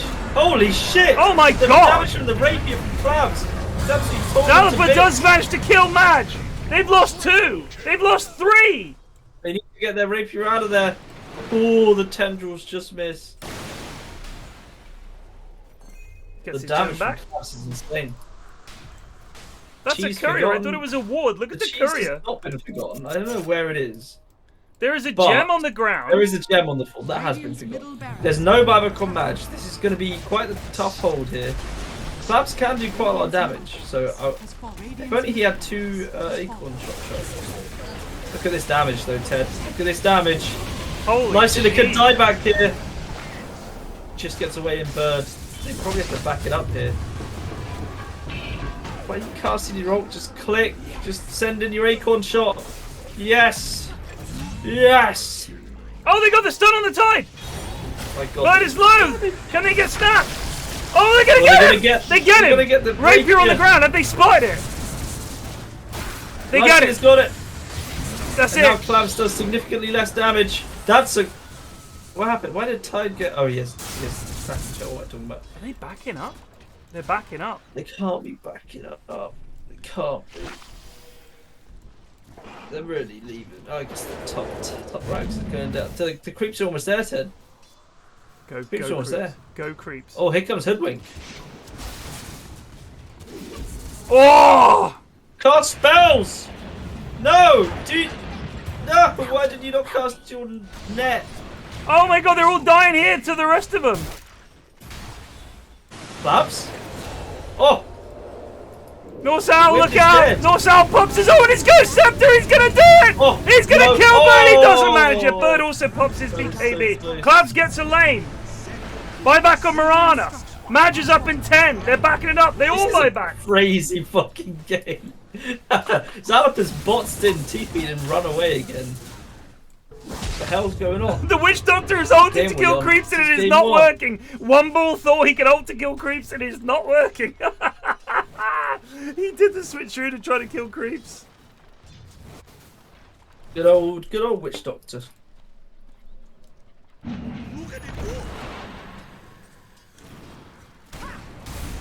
2 lanes apiece. However, the Dire team have a tier 4 that's basically clinging on to life, as do the Radiants actually. But the Radiant have 1 tier 2 remaining, which means that their top lane is going to push even harder. Clavs has another rapier. Clavs is rapiered up. He's level 30 He is trying to crash the market with rapiers. I think this is the correct play. It is the correct until play. They call it out. There's an Ex Machina. Why has he still got Mindbreaker? He's got the level 30 talent 10. He's got 2 Acorn shots. He has the Acorn shots. Giant's Ring has been acquired by Dawnbreaker.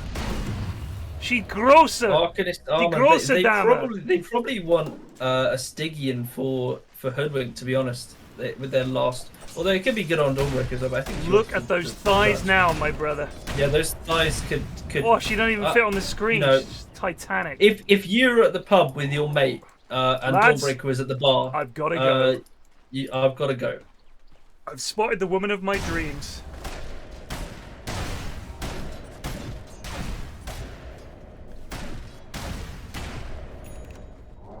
I reckon those thighs could power a fusion reactor. I think you're right. Scientists today have announced a breakthrough in fusion power utilizing Dawnbreaker's thighs. I reckon. I mean, she's just a fission reactor. She's just fucking smashing things together. Just puts a couple of atoms on either side of her knees and slams them together. Radiant's top tower is under attack. I'll dig that. 4 spoons are the final item for Dire. What is the final item going to be for Radiant? They haven't got their. They're going to jump one ball here. One ball down. This is actually a pretty smart move. If you think at the megas. Oh, okay. They're only going to catch one. They're only going to catch one. It does catch 3. Oh, where's the protection? They get him. The rapiers. Many questions. Bird doesn't have mana. North Owl in trouble. North Owl is going to have to back it up. Very bold. This is it. This is the fight of the game. Grumpy Notes does nothing. They're going to get Madge. Madge gets the stun, but he's only on the Life Stealer. He's only on the Tide Hunter. I mean, they do get the Tide. This is the fight of the game. Buy back. He's going to buy back. Cool Llama's too close. Gets the rapier. Marana with the rapier. She's running. She's running for the hills. She's going to go down. She's been stunned. The lead doesn't help. Rapier down. Salpa could grab it. Have they seen it? What was Clabs doing on the high ground? I don't know, but they haven't seen it. They've called it. What was he doing on the high ground? Dire victory. What about the range of sniper?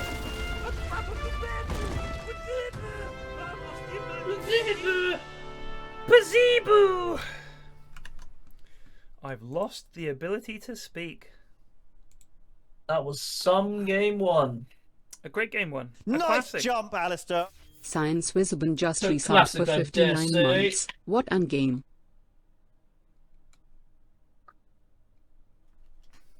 Oh shit, I gotta join the... I tried to add Nutkin. Oh wait, he's accepted me.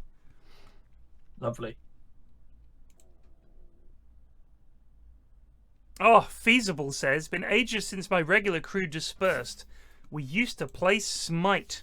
Been craving some team gaming and always wanted to get into Dota but don't know anyone. Welcome. Welcome. Welcome, friend. Now you know 542 people. Nice jump, Alistair.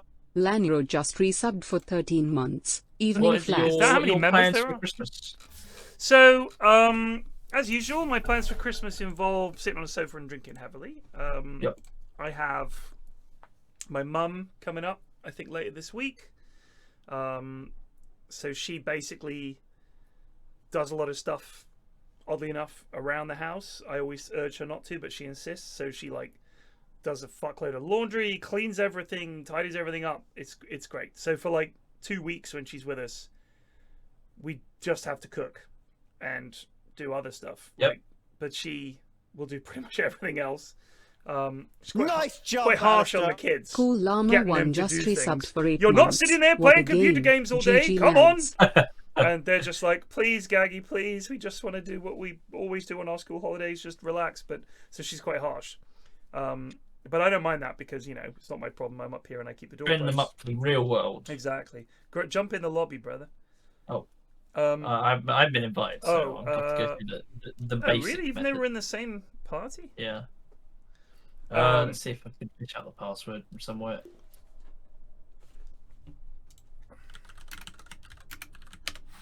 Is it the same password? I think it's the same password. This is not very secure. Oh, get some bonks in there, please. I demand some bonks action.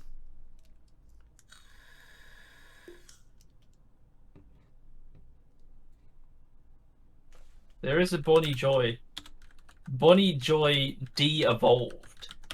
What's interesting is I definitely said that he should not be playing, and yet he still is. My authority here is basically nothing. Bonnie Joy does. I mean, to be fair, that can't be Bonnie Joy. Look at all those random characters in there that are not. It's a good point. English ones. There's some Russian. I think. Fooled me. I think that's a Greek. How would you say with those Russian letters? Ooh, how would you say that? Let's have a look. I think the things that look like N's are still N's. No, they are. I will tell you. I'm looking at the Russian alphabet now. They are P's. Oh no, it's P's. They're P's. So that is Boppy. Boppy Joy. And their Y's are pronounced Ch. So if Boppy we Joy. take the Y as it's Bopchoy. Bopchoy. Bopchoy. Their Bopchoy. O's are pronounced as a stressed O, as in ball. So it's Berktroy. Bopjoy. So he's effectively just a Chinese vegetable. Bok choy. Yeah, he's bok choy. Yeah. I'll be back in 1 second. Okay.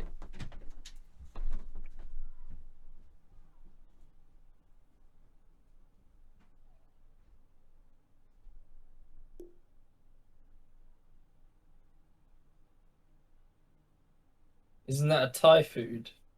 No, it's just a I don't know if it's actually Chinese. I've always had it at the Chinese bok choy. Bok choy with a bit of ginger, a bit of soy sauce. Lovely. I don't know necessarily if it's from China in particular. It does sound pretty Chinese though. Dire team ban. I see we've got Maya's. Well, obviously, I guess it's now Maya's girlfriend at this point. It's team versus Stump Army. Radiant Stump Army. Are these amputees? Very interesting.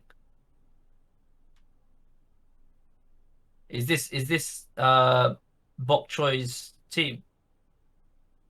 Dire team ban. Any awards for last game? No. Although we should have. Let's have a look. Radiant team ban. Dire team pick. What happened last game? I think that Lifestealer probably... Lifestealer's a coward, though. I think Collabs probably deserves an on for, like, just actually trying to haul his team over the line. 10 seconds The Ravages were remaining. pretty good. But there were also some bad 5 Ravages. One seconds Ravage remaining. in particular was not great. Can you kick Norse Owl out? Can't get KVG can't get in. Oh, what's the voice channel? Radiant team pick. Radiant Outworld Devourer. Done. Are any of VTubers falling under the no anime rule? There is a exception to the anime rule for. Witch Doctor. Is it Lily? Shy Lily? Shy Lily. We've made exceptions here.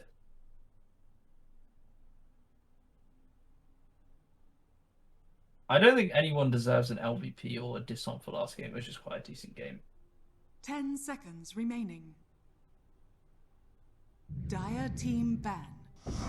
Silencer. Okay, now opening with OD Silencer. Just a very large amount of brains.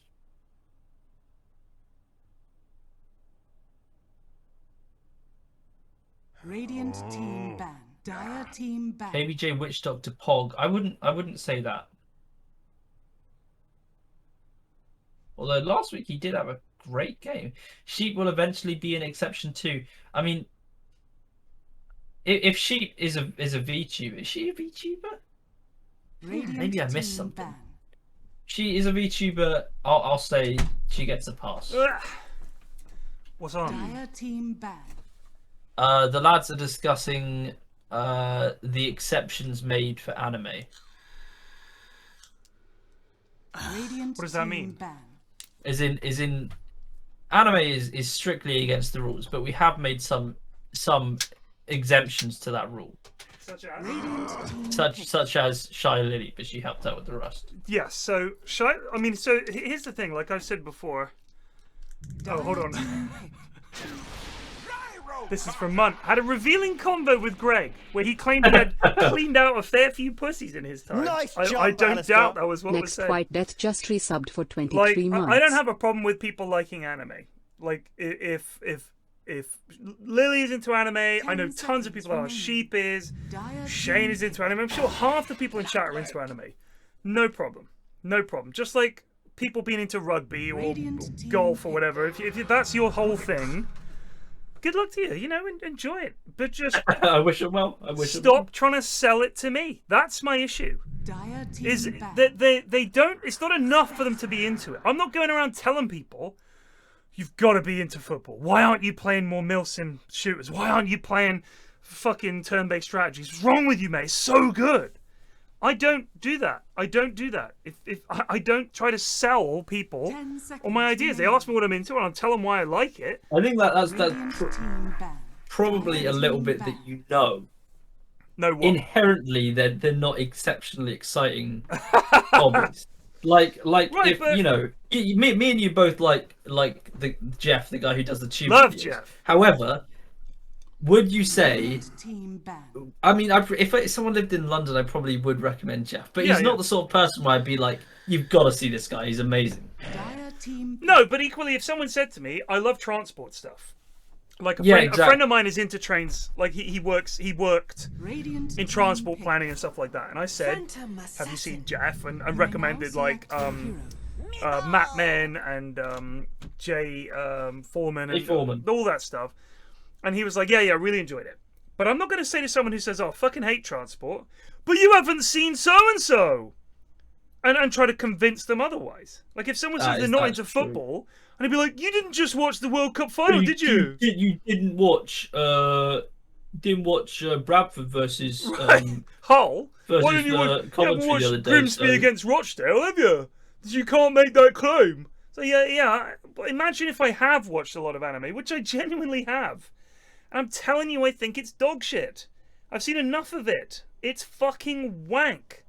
That's my problem, is I've seen too much anime to have my opinion considered moot just because I haven't seen Death Note. Fuck off. Fuck off. I've seen too much of it. I know it's dog shit. I'm not going to give it a chance. You know what? I watched the Studio Ghibli stuff way before I watched all this fucking modern anime. And I liked it. Castles in the Sky was the first anime I ever watched, way back in the day. It was on TV in the UK, just on fucking BBC Two, and I watched it and thought, this is fantastic. Watched Akira back in the day. Loved it. And then I've watched anime since then and thought, this is fucking awful. And it is. It remains awful. It keeps getting worse and worse and worse. So no, I don't have any fucking time for it. I don't have to defend my hatred of it. I think it's fucking awful. Yes, Studio Ghibli is barely anime. Like, some of the drawing style is similar. But honestly, the characters seem like normal fucking people. They don't do this thing where when they're sad, they get a cloud over their head. You know what I mean? They don't say, Ugh! They don't say that. Doesn't happen. Someone's got to make a voice line out of that. That's your bestseller, Ted. That is your next year's voice line. Just say I'll do it. Oh, we got a Mappo on JonnyBoi. What? JonnyBoi. Sorry, Bok Choy. Finish fast. Bokchoy.Greg noob. See, that's the thing. Anime fans will very quickly distance themselves from hentai. Oh no, it's not like that. You're thinking of hentai. I'm going to do the vid I've been working on. I'm actually going to fucking do this vid. Your 4-hour... I'm telling you, it's going to be a multi-parter where I break down for you why anime fucking sucks and why you're all idiots for liking it. This is the content that you need to this is the next level. The channel. Exactly. Why I hate anime. An 8-part documentary by PFlax. It would be a lot of work. It would mean watching it would be. I mean, it would almost be like you're writing a thesis. And yeah, exactly. Have you ever wanted to write a thesis more on anything than hating anime? No, that's a good point. Well, I like the Gyropods 4. Played against it a lot. It's fucking miserable. I like the Witch Doctor. I think he's probably the best pos 5 in the game, and it is in the hands of KBJ, who, of course, last time we saw him play this hero, gave an MVP performance. Spectre gives him that ultimate late game potential. They're up against a PA, who is not a very good hero right now, so OD is a concern. He's quite scary, but I think they've got potential to blow him up. It's a 3 silencer, was it? Yeah, I think it might be. The one big fat issue with their fucking draft is you have JonnyBoi Meepo, which is not a thing I've ever seen, nor did I ever expect to see it. Oh, it's 3 Rubik, for fuck's sake. And why has he got boots first? I don't exactly know what the style of play is here. I mean, they're gonna piss out damage at some point. Silencer Rubik seems fucking terrifying in all honesty.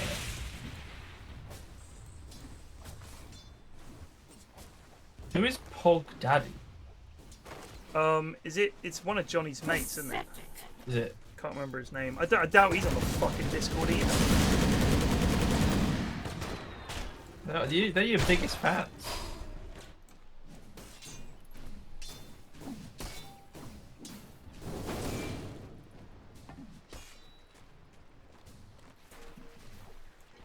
I've had people march up to me at Dota events. People I've been working with, you have to do a Saitama cosplay. As if I know what a Saitama is. And I'm like, what is that? Like, you don't know One Punch Man? You must know One Punch Man. You look exactly like One Punch. KBJ just wants to be First Blood. That's cool. Ah! The deny! The deny! KBJ, you god! And I'm like, look, imagine if I'm not fucking 13 and I don't watch every fucking anime. Just imagine I live in that world where anime is not something I know about. Fucking Saitama. No, I don't know what the fuck you're talking about. They explained it to me. I was like, oh, you mean the bald guy? Yes, no, I've been sent his picture about 1,000 times. Thanks. He's bald. You're bald. You get it? Yeah, I get it. You know, I mean, it's not necessarily in any way comparable. But imagine if someone went up to some guy who was a bit portly and suggested he should cosplay Pudge or something. How would that go down? Yeah. How it would is the that same, go down? actually. It is the same. That's what I've been saying about the Bold Brothers for a long time.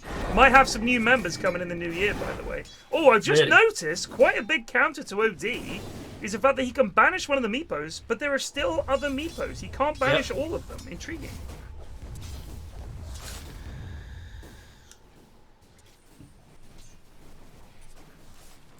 Yeah, Northern Lion gets it too.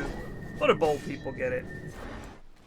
It's alright to poke fun at us. It's socially acceptable. It's one of those things. You wouldn't... Like, if someone in the office had a really big nose, would you be alright calling him Mr. Nosy? Would your boss be like, that's fine? I mean, I've got a big nose, but people don't notice that because of the fucking dome. No, the flashbang from the dome usually assaults you when you enter the room. But you're a mate, so I don't mind these jokes, right? Yeah. Pog Daddy is trapped in here. Pog Daddy very dead. First blood! Yours Spectre. Why can't I not say his name? Seth. He can cog him here. Oh, this is good. This could be a daily double for Alfredo. Oh, it's a double for yours. Yours Thwepter.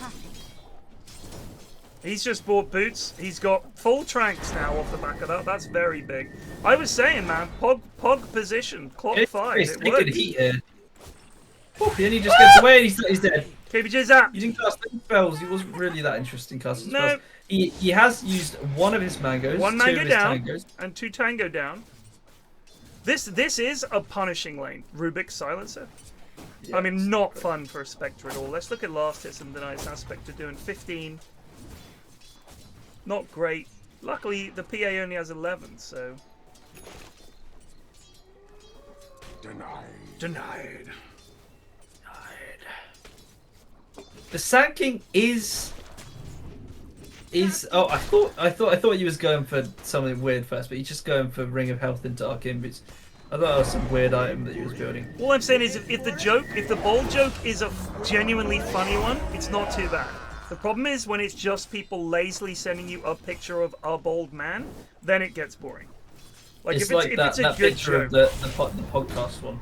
Exactly, it's just fucking tedious.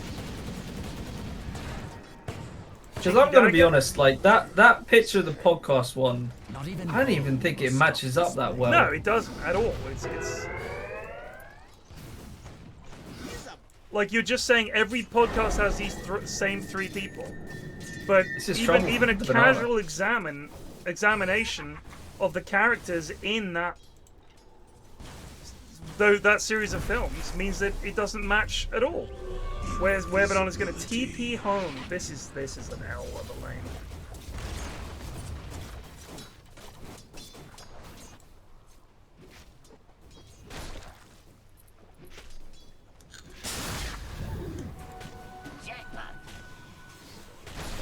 Oh, that's a lot of damage. Oh, nice from Alfredo there.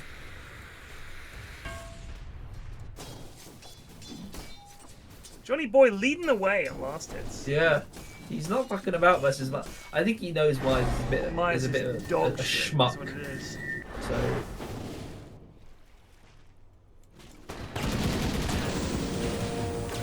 It's a nice try. For the no boots Witchblade. It's pretty interesting. I like that. 320 move speed anyway.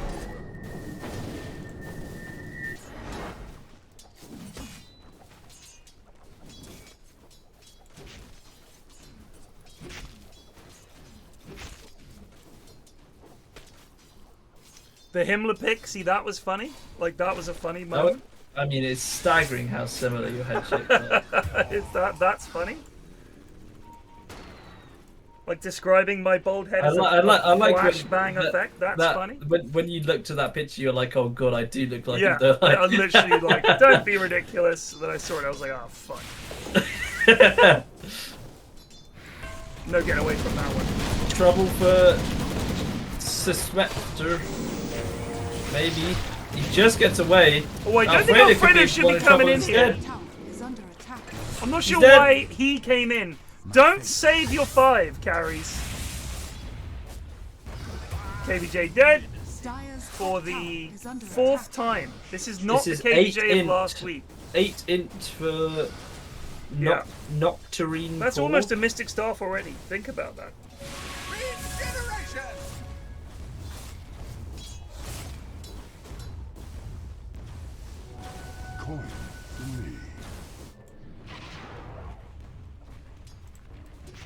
I think that was a go into Epi, but I guess he wants some help first. You kind of want to get him grouped up.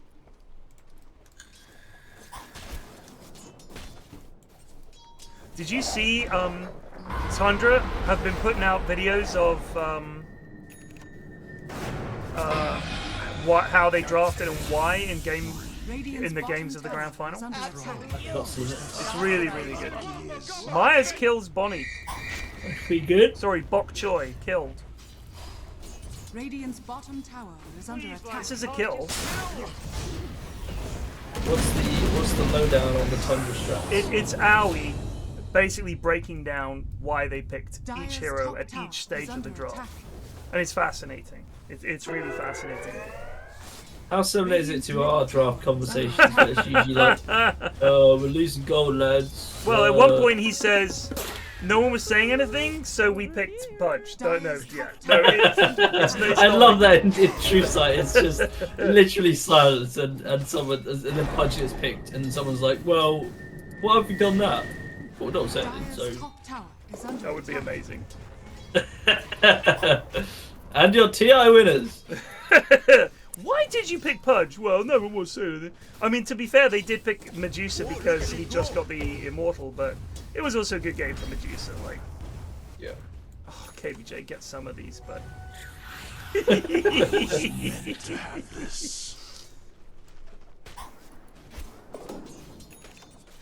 For like Silencer Rubik, I'm not being funny, but it's so much burst damage. At this point, it's 325 Feybolt damage.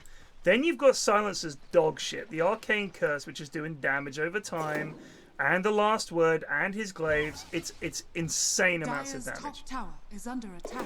I like that KBJ just sometimes just stops, just stands there for. Yeah, like, there's 10 a bit seconds. of thinking time. He just dozes off. I think he just. I mean, remember that Prophet game last week? He played great in the Witch Doctor game, and then they put him on for a second game, and man, in that Prophet game was he asleep. Yes, KBJ. Run out of mana. Do it. He used a bunch of mangoes. He did have the wherewithal to use a bunch of mangoes. Man, the Goons and Silencer. Just not a hero they can play against.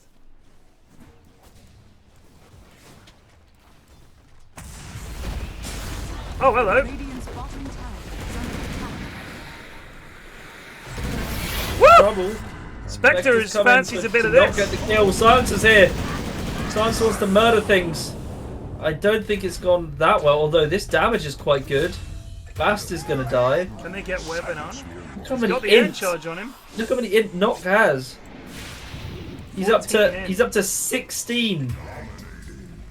Spectre. Oh, here comes Myers. Yes, KBJ. Yes, KBJ. They do get the ult.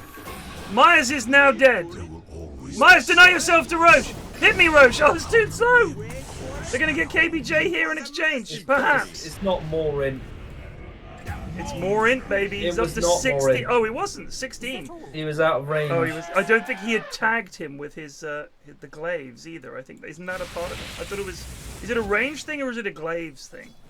It's a range thing, or if you kill them wherever you are. But he's going straight for No Boots Vessel. Although lacking in traditional incantations, Nortram's pedigree of the Ale Dryas gives him uncanny wisdom, which he applies to physical combat. Alright, whatever. Wonder who wrote that.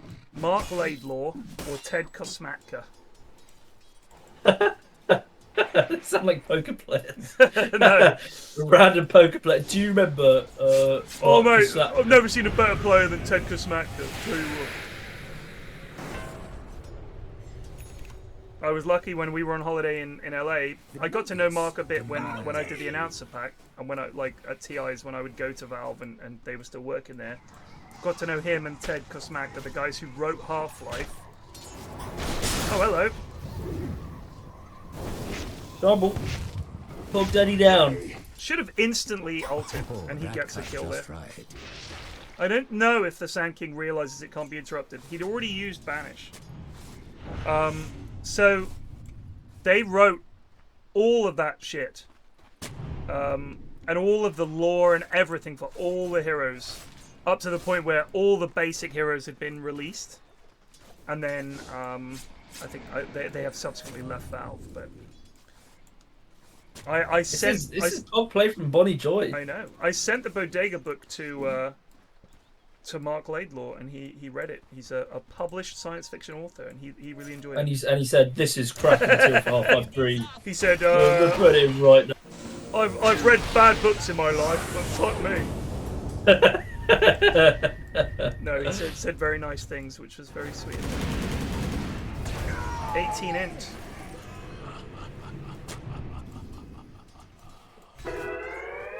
I do like the slide, but this Meepo needs to start doing shit.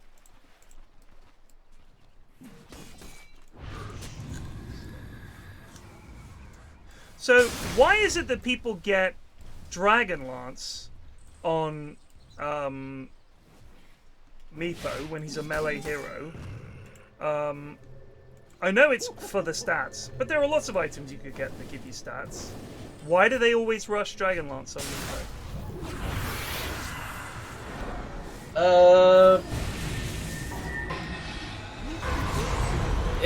There must be something about it being the most efficient, you know.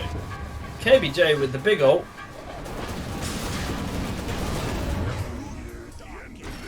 Woo! That's a wild one. Somehow misses through everything. Oh, that's a hell of a cogs. A fair piece. Here goes Bonnie Joy with Here the comes a wee netting. three musketeers. Pog Daddy is going to get the Rubik here too. Go on, Pog Daddy. Go on, Pog Daddy. Why is his ult always up? You've got a sentry! Did you get the rocket? His ult is always up. I don't understand. His ult is always up in these fights. Blink away, Pog Daddy. Pog Daddy away. Why? Where is he going?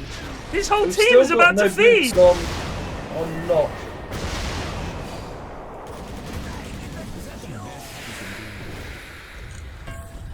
Man, if he only stuck in him for a couple more seconds. If he hadn't pussied out.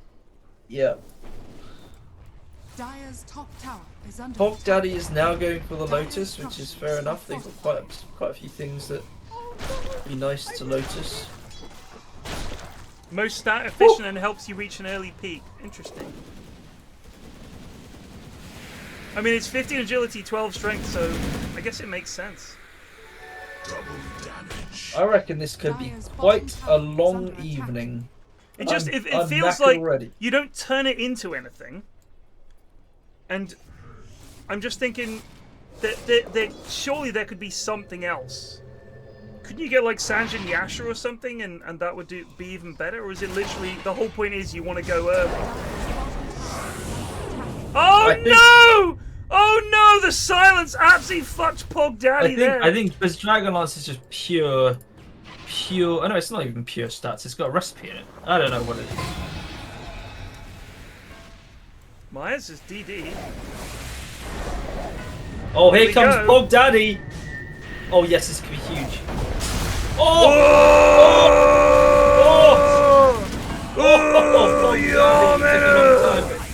Bloody was worth it. Oh, Pog Daddy perished, but man, what a play. Too expensive. I mean, I don't play Meepo. I think maybe Dragonlance just fits the right timings. Yeah, it must be a timing thing. I mean, it is, to be fair. You know, it's good stats for the cost. Why not just buy 2 Rift Bands? I mean, wouldn't just getting the Ags help? I don't know if Ags is a thing that people have to get, but that would give you stats too. I mean, that would give you 10 strength, 10 agi, and eventually build into the Ags, which lets you dig, which is, of course, extremely fun. People like digging. I watched the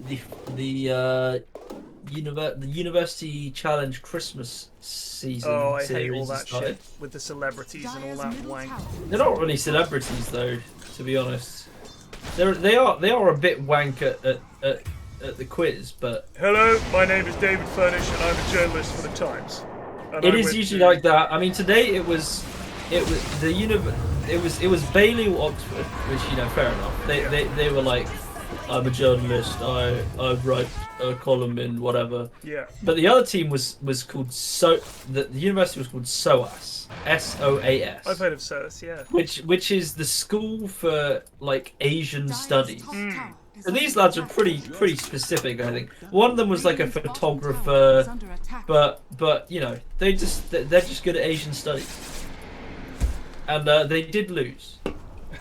Radiant's bottom tower. It's a very specific category, isn't it? Asian studies. Yeah. Asia as a what? Is that like South Asia or East Asia or just the whole of Asia? And what specifically are you studying? If it's history, why not just do a history degree?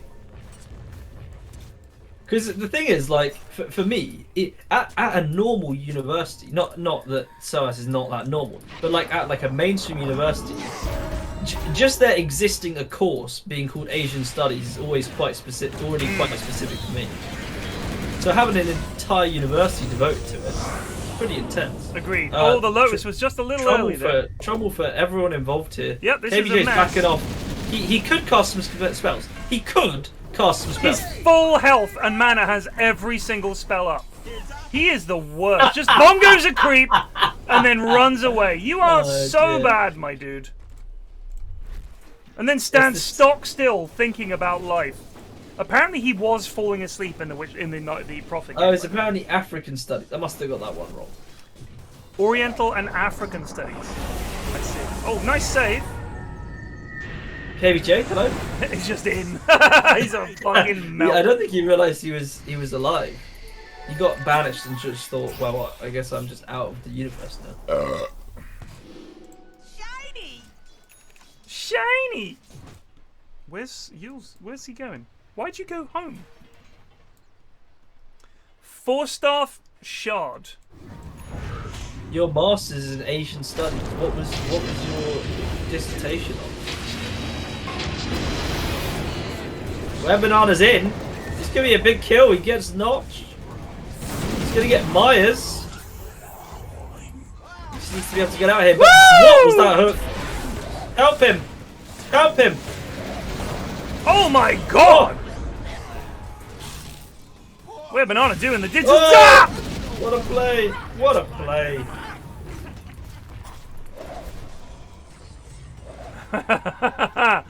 Oh, they spotted him! Got him! Yes, KBJ! Bass for the triple. Yeah, I've killed him! Dire's middle tower has fallen.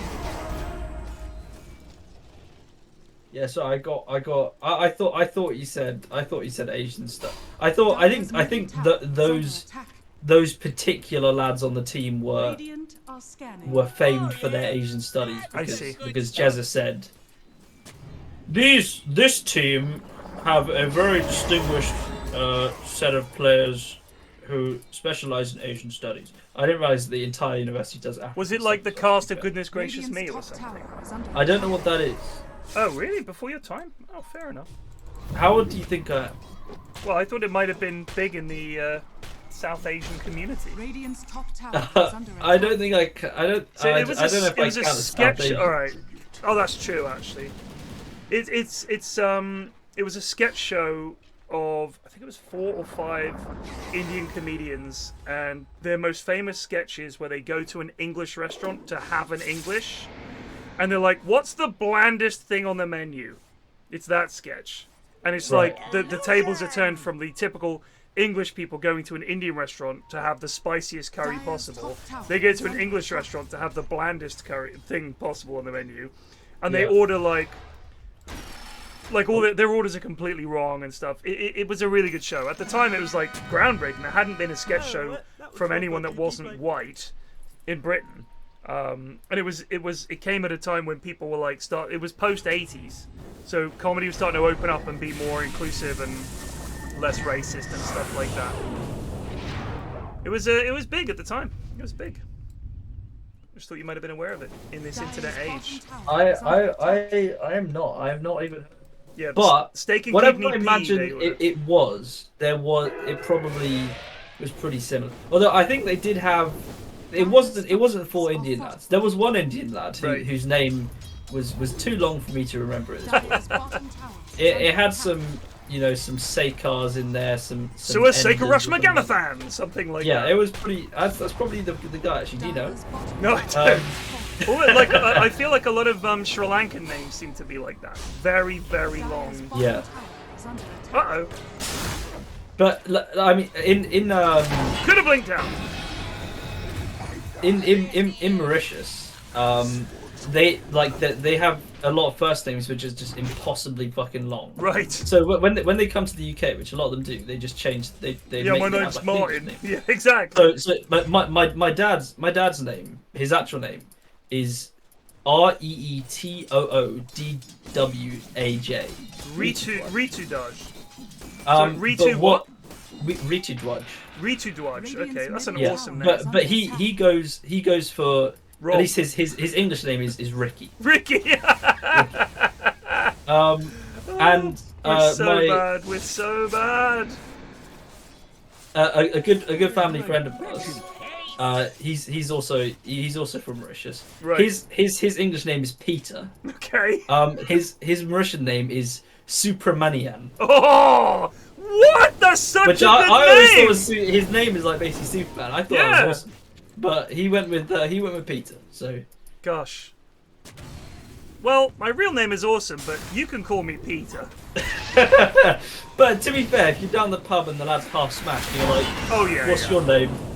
So, I mean, also they're a bit older, so they would have come to the UK when. What? Your name's what? No, mate, I'm never gonna get that right. Why? You could learn it. Imagine the first time you heard the name Peter. I'm sure you fucked that up. Just imagine trying to learn it again. There's a big fight! Wow! Myers! Oh, Myers just escaped. Like honestly, I think a lot of people see it as a British hatred of foreigners, and I think there is definitely, especially in this post-Brexit world, an aspect of that.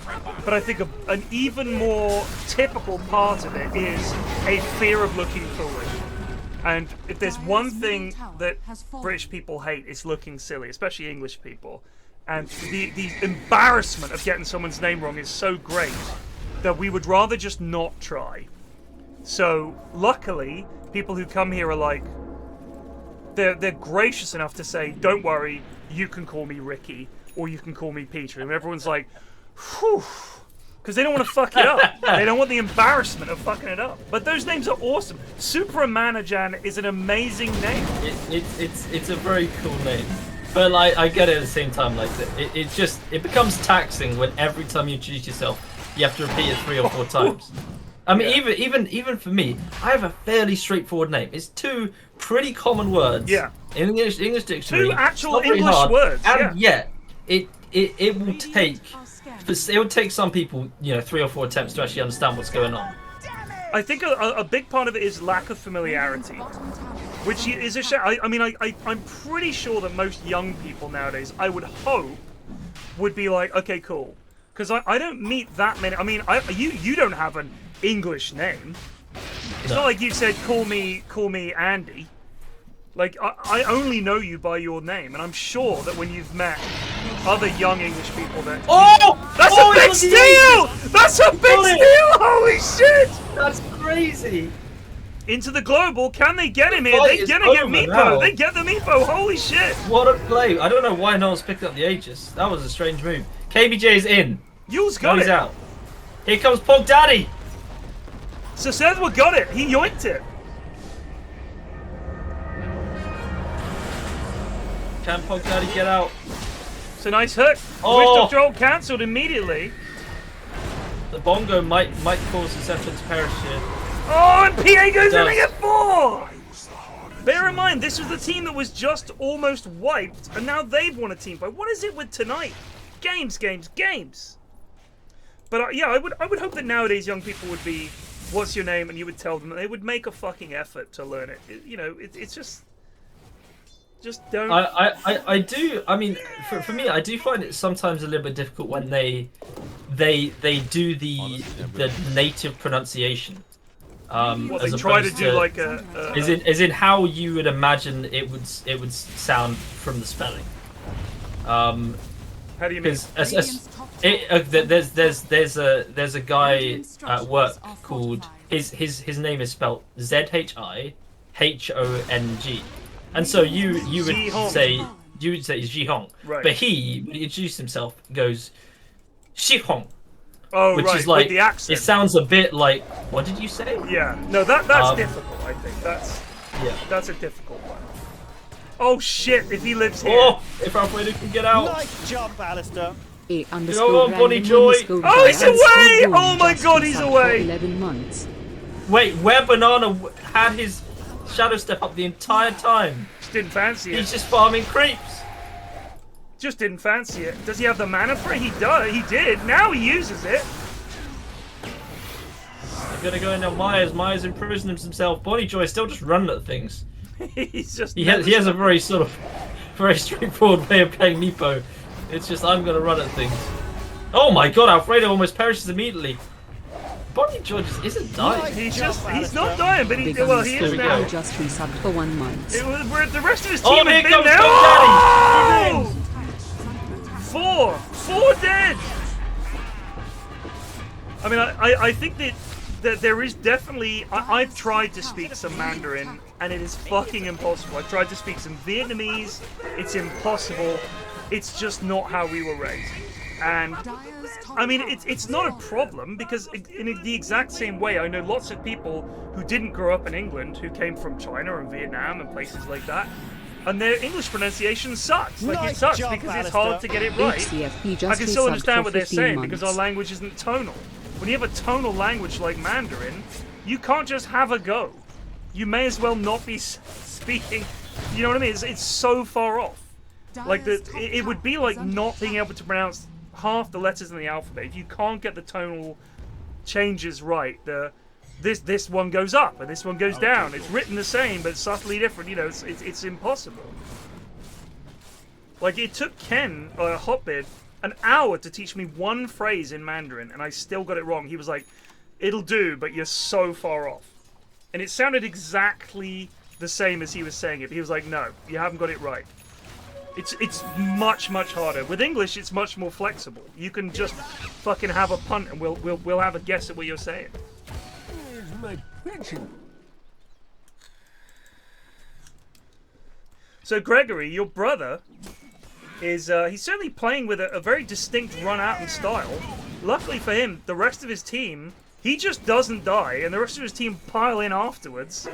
And Pog Daddy do all is the at a damage. pretty Pog sweet Daddy's game. doing well, yeah, it's true.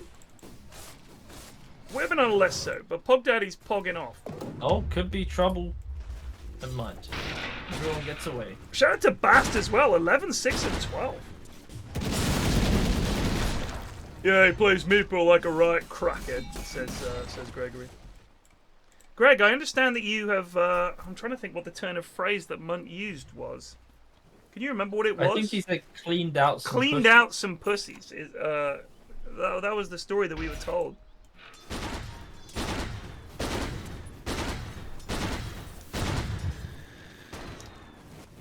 I'm still trying to figure out what. I mean, I can guess what it means, but in terms of what the actual meaning of that is, what is the applicable sense? Like, how are you cleaning out? How are you cleaning out? With his ding dong, of course. I know, but surely that's just sullying it even more. Well, no, because apparently it's like Unless he's sort of applied some cleaning product. he chucks a bunch of Ajax on the end of his cock and gets to work. BKB for PA could be a big swinger. Greg's a man about town, but Arca has absolutely obliterated the pussy population of Jersey. Dire's bottom tower is under attack. He's a charming lad. He's one of those knowledgeable young men. He's teaching someone over twice his age how to play fucking polo. That's how you know he's got all the right connections. I reckon he plays tennis with the bank manager. I mean, he's the kind of guy that at 27 is going to be throwing a dinner party, and a lot of local dignitaries will come around. Yeah, the ambassador for Rhodesia is going to be turning up. Arca! Great to see you, my boy. I actually don't know Arca's real name. I don't want to dox him. It's not Supermanian. I'll tell you that much. Supermanian is like as pog a name as it gets. It's just a pretty normal name. It's a name of a few kings, and he's a made guy. It's James then, isn't it? Yeah, it is. Very basic bitch name. Yeah, Josh is pretty poor. Josh is a dog shit name. The sort of person that lets you down at the last minute would be a Josh. You hear me, Plague, you motherfucker? He's got a date. We discussed this. Messaged me just before 5. Can't make it tonight. No further information given. No apology. His girl told him that she was home alone. I'm not here tonight. Sorry. And I said, thanks for the incredibly short notice, and he said, you're very welcome, sarky little cunt. Hope he doesn't manage to clean out any pussies.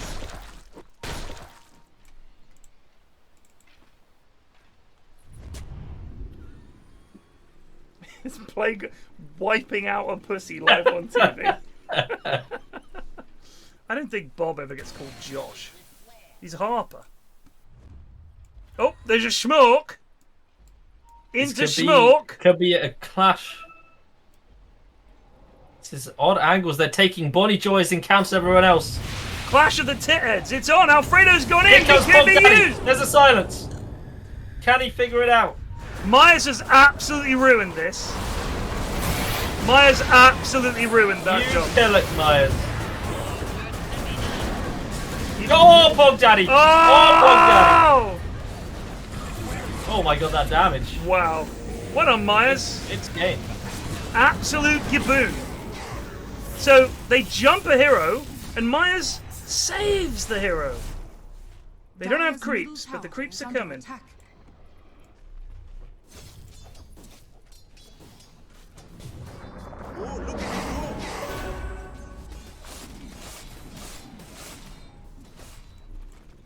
That was as bad as it gets. That was the Cine Tornado all over again. It was. Radiant structures are fortified. I'm surprised you didn't mention Cine Tornado at his wedding. If anyone has any reason why these two people should not be married. Your Honor! He once tornadoed someone I was about to kill in a game of Stop the wedding! Stop everything. Is this true? It is true. Dire's middle tower has fallen. The father-in-law steps up. I had no idea. My daughter won't be a Gibson with this kind of play. Oh shit. Oh, he's dug in! He's just digged. JonnyBoi. Oh, there's the silence. Wow, they're really desperately trying to survive here. Tower is under attack. Oh, they managed to get OD. Where was Myers? Myers was just at the back there. That's a hell of a cooldown. Oh my god, Clock is doing what a Clock does best. Going in. KBJ ult. No. Do you know, Ted? Do you know? I think part of the problem is that they have Rubik Pos 3. It was very strong in lane, but it's just no go in, lads. No. KBJ's in. Go on, KBJ. He's there. Oh wow.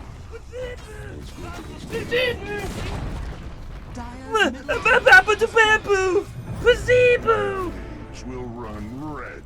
Very easy game, says Pog Daddy.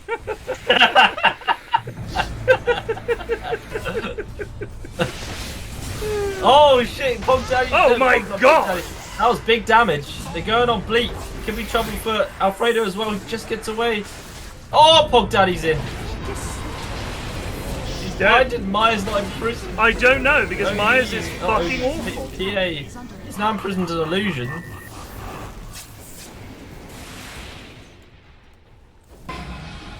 Where Banana is fine, by the way.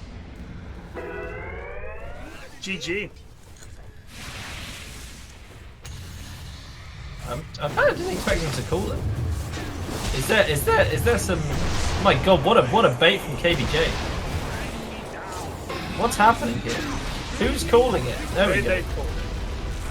Easy peasy. All right, enough of that.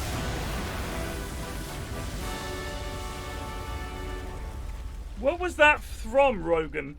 I don't know if you know it. I reported this thread.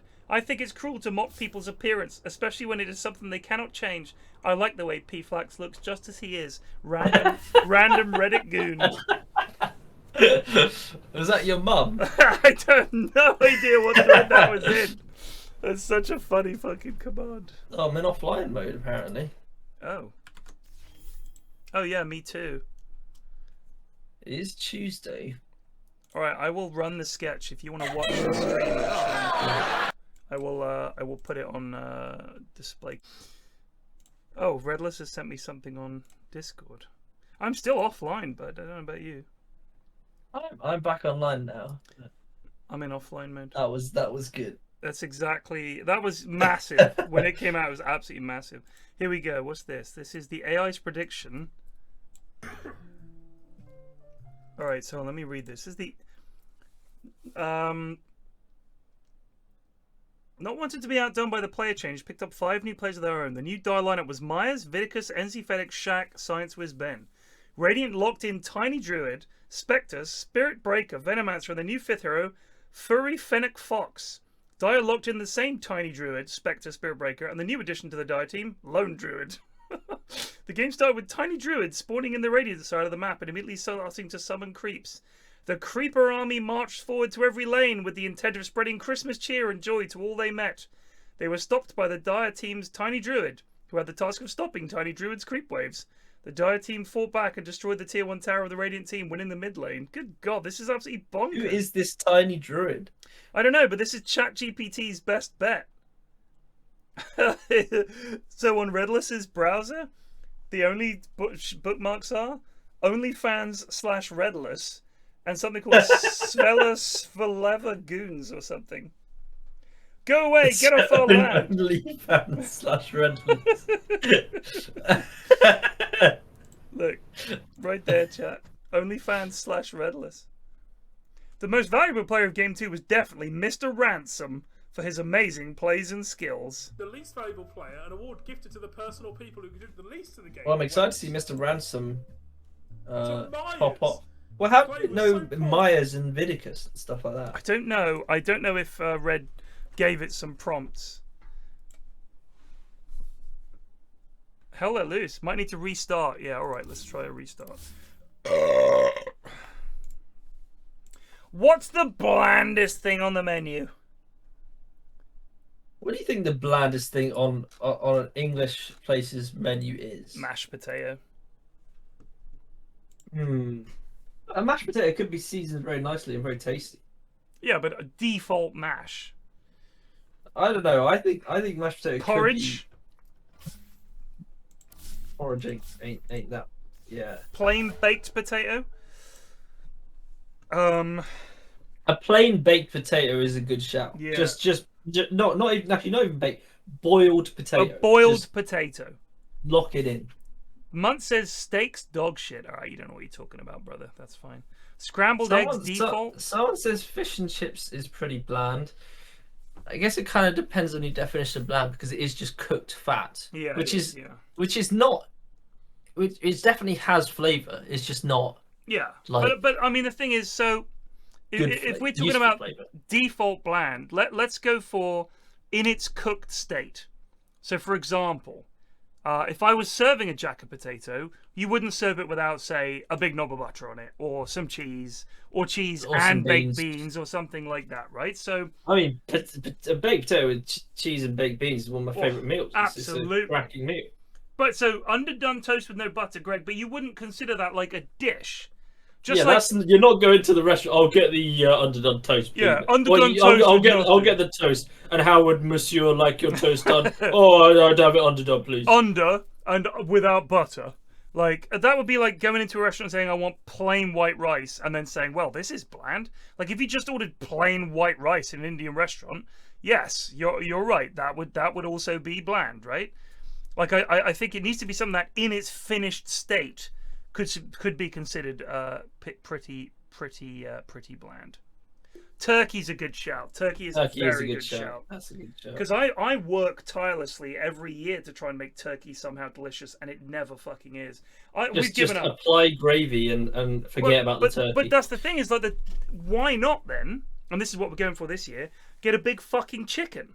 Which is what we're doing. Yeah, I think chicken is much better than turkey. Exactly. So that's what we're doing. We've got a massive fucking chicken, and we'll do the same pog as gravy, but instead you've also got delicious chicken, which is just better, juicier food. It's much, much, much better. Now, yeah, Bob, for someone that is, slamming the weights, turkey is just protein. Just jam it down your neck. It's very low fat. I'm sure it's good for people like that. But I'm talking Christmas or going into a restaurant. You want something delicious. You want something delicious. You don't want turkey. Turkey's dog. Duck is very poor. The favorite meal I ever had was duck at the Riverside. Oh, the Riverside Cafe? No, I'm not sure. I think it's just called the Riverside Inn. Is this the Hugh Fernley Whitting stall? It is not. It's in Maidenhead. Okay. It's very close. Have you heard of the Fat Duck? Yeah, that's in Bray. It's very close to that. Yeah, it's in Bray. It's I got off at Maidenhead, the train station. At least that's what I remember. It was for someone's 21st birthday. They're like big mates with the chef and that. So we had this private room. Everyone was just excited about everything. The bread was like prepared freshly. It was warm, just got out of the oven. Oh. the duck was bloody sublime. Oh, I can just. It was legendary. I can just imagine it. But the cost of that meal, I dread to think. God, I mean, it probably helps that they were mates, but fuck me, because like if I was a solo diner, I could easily see that meal being like over 100 per person. Easily, and there were like fucking 15 people there. So crazy, yeah. I mean, we whenever I think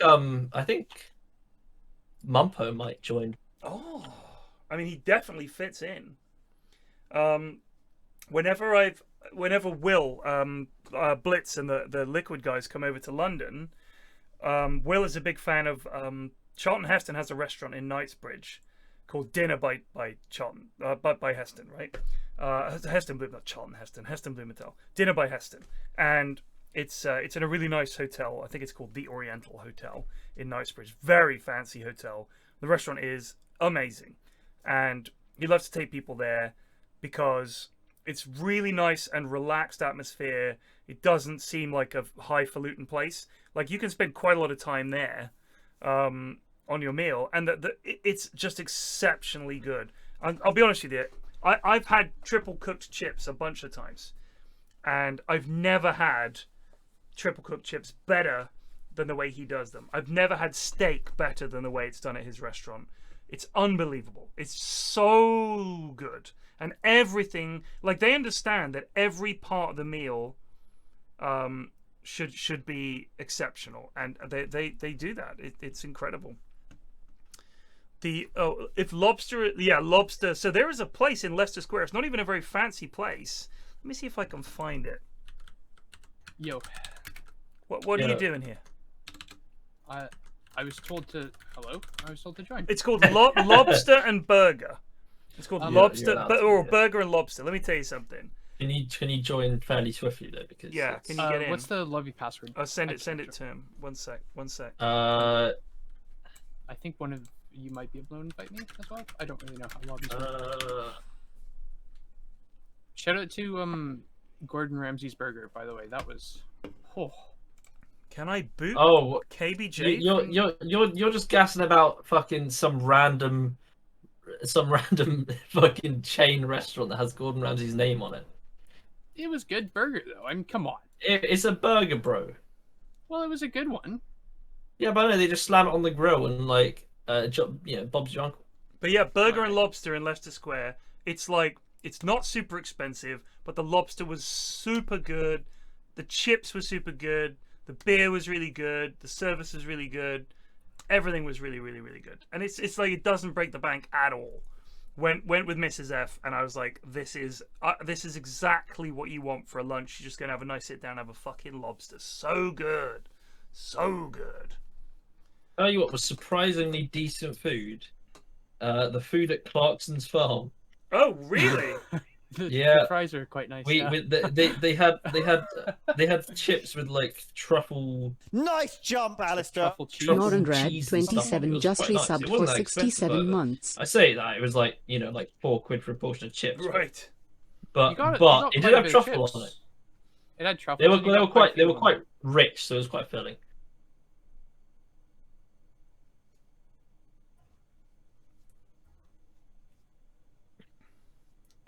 Who's Sydney? A weeb. A weeb. They have got. Is that an AI made picture, or is that just random anime person? I don't know, but I'll be honest with you. I believe this is the lower end of the scale in terms of skill. Well, there is a Bonks. There is a Dave Yognot. There is Epic Doom, and there is NZ Felix. I don't quite understand NZ's name, the NZ's rebrand. What's he rebranded as? Devil 2000. Oh, is that NZ? That's NZ. I have him as NZ Fergus. But so who is the equivalent to NZ on the enemy team? Because it really Jake. shouldn't be Jake. Like, I don't know why the lads have got in their mind that Jake is a winning player. I think Jake is dog shit. Genuinely. Jake is dreadful. Genuinely. What are we waiting for?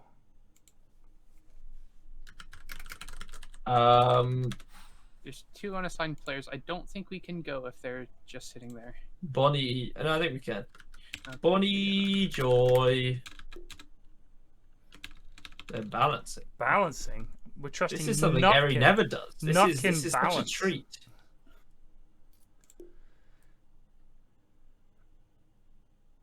Oh. Ugh. Oh. Who have we swapped? We've swapped Sydney out. Sydney? I reckon they're gonna move Sydney in for the Storming Eagle. Oh! Oh, he's called it. It's a hell of a call. That's a stream snipe, I believe.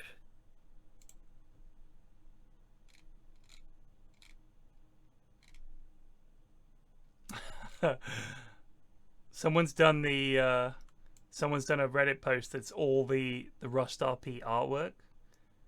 Yeah, it's amazing. So many. So I mean, it's crazy that those stuff artworks has are been so made. good.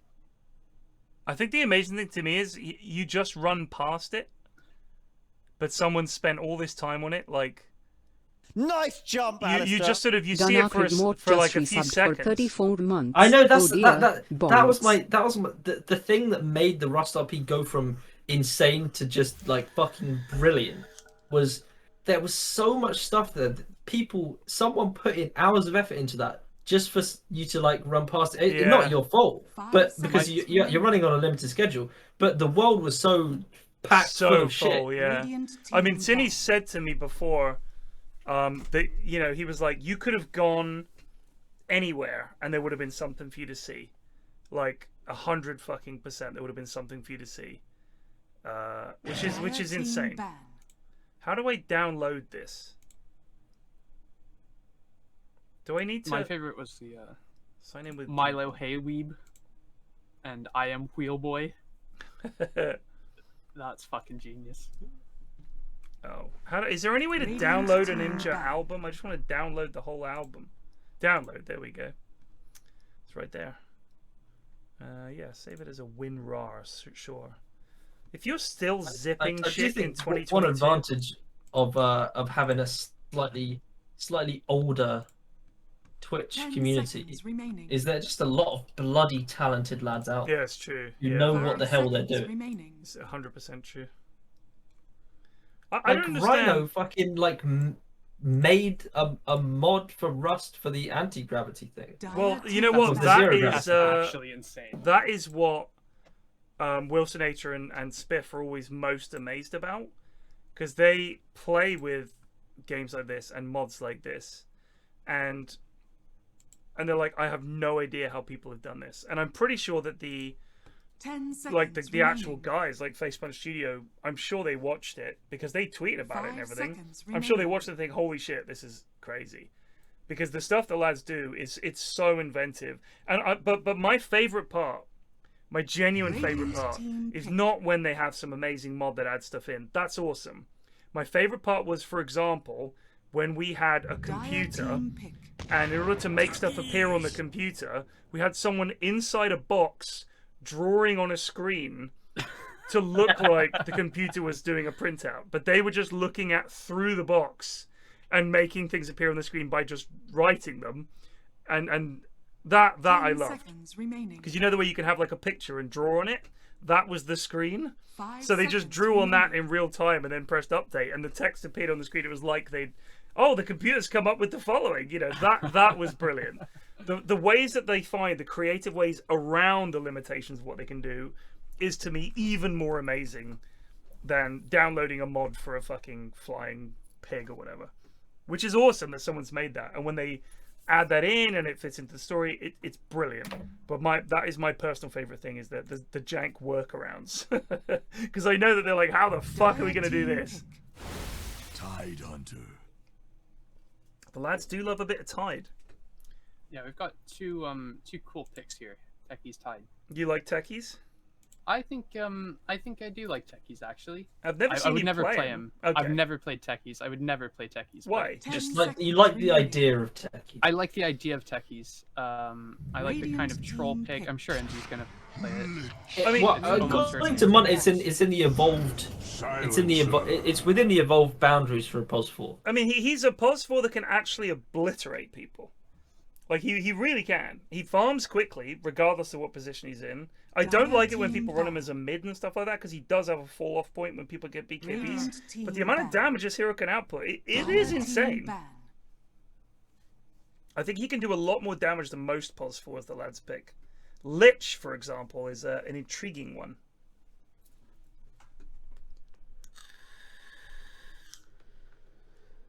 I feel Kieran's team is just picking really annoying heroes. At PFlax, you've messaged me duck ass. Thanks, man. I saw your Discord message, but I can't play it on stream. I can't play it on stream because, like all Munt messages, it may very well have music in, and then he's like, so I just can't play anything that you send me, Munt, because I don't trust you to know whether or not it's suitable. So after Yoda Dick,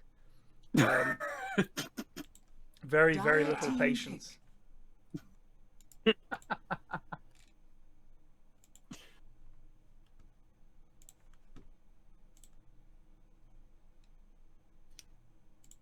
I don't really know what people play in these, to be honest, but I do see an Elder Titan band, and I know that Dave likes to play Elder Titan. I don't know what else. He does. He likes Elder Titan and Punch. 5 seconds. And he's terrible at both of them, so I don't really know where there is to go from there.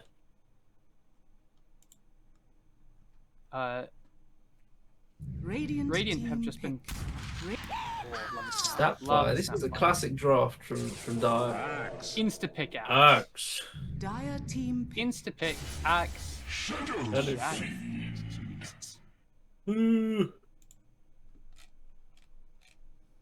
Yeah, Radiant have just banned a lot of Eagles heroes, it looks like.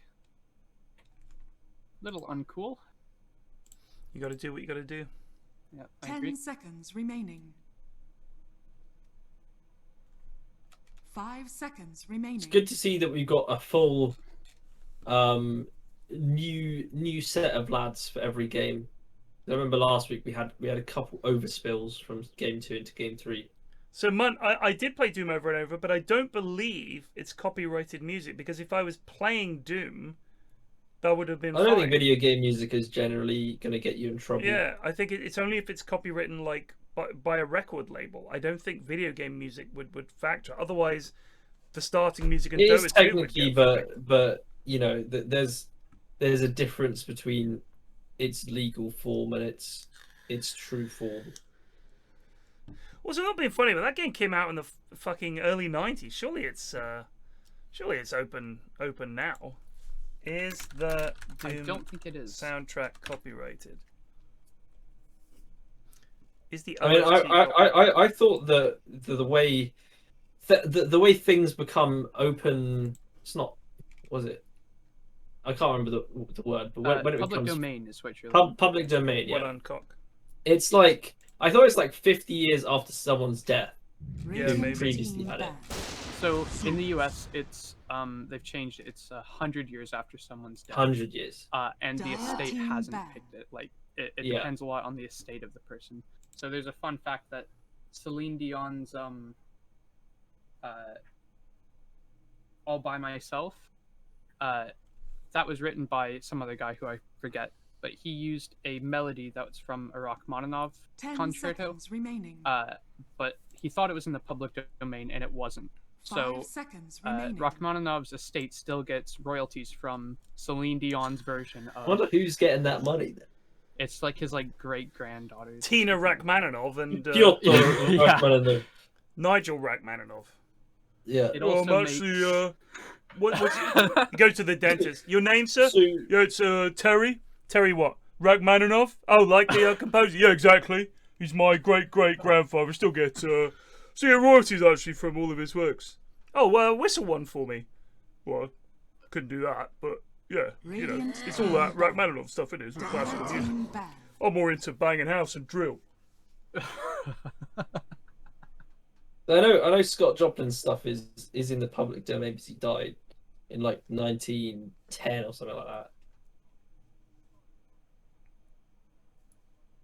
Yeah, legal copyrights on music is a very confusing place. My music got one of my songs got copyright striked, even though it's all of my own original music and my recordings. It got got a cease and desist, but I was just like, from who? This is my from Taylor Swift.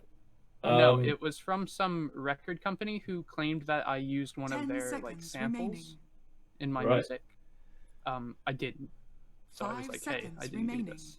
And then Spotify was like, okay, I guess you didn't. And it went away. I don't really know the legal procedures. Could they have been behind trolls? That, yeah, I just said I didn't use this music, and they were like, okay, sure. And then I never heard anything else. So Redler says the problem is in the US, at least, as I understand it, that Disney lobby the government every time Mickey Mouse's time almost comes up to go public domain to extend the life of it. I am delighted that Disney retains the rights to the music that they made. For example, It's a Small World, because it means I don't have to hear it everywhere. And I would have to specifically go looking for it. It makes me very happy. They've picked Pudge, Silencer, and Techies. These are 3 of the most anti-Goon heroes that I could possibly think of. Choose your hero.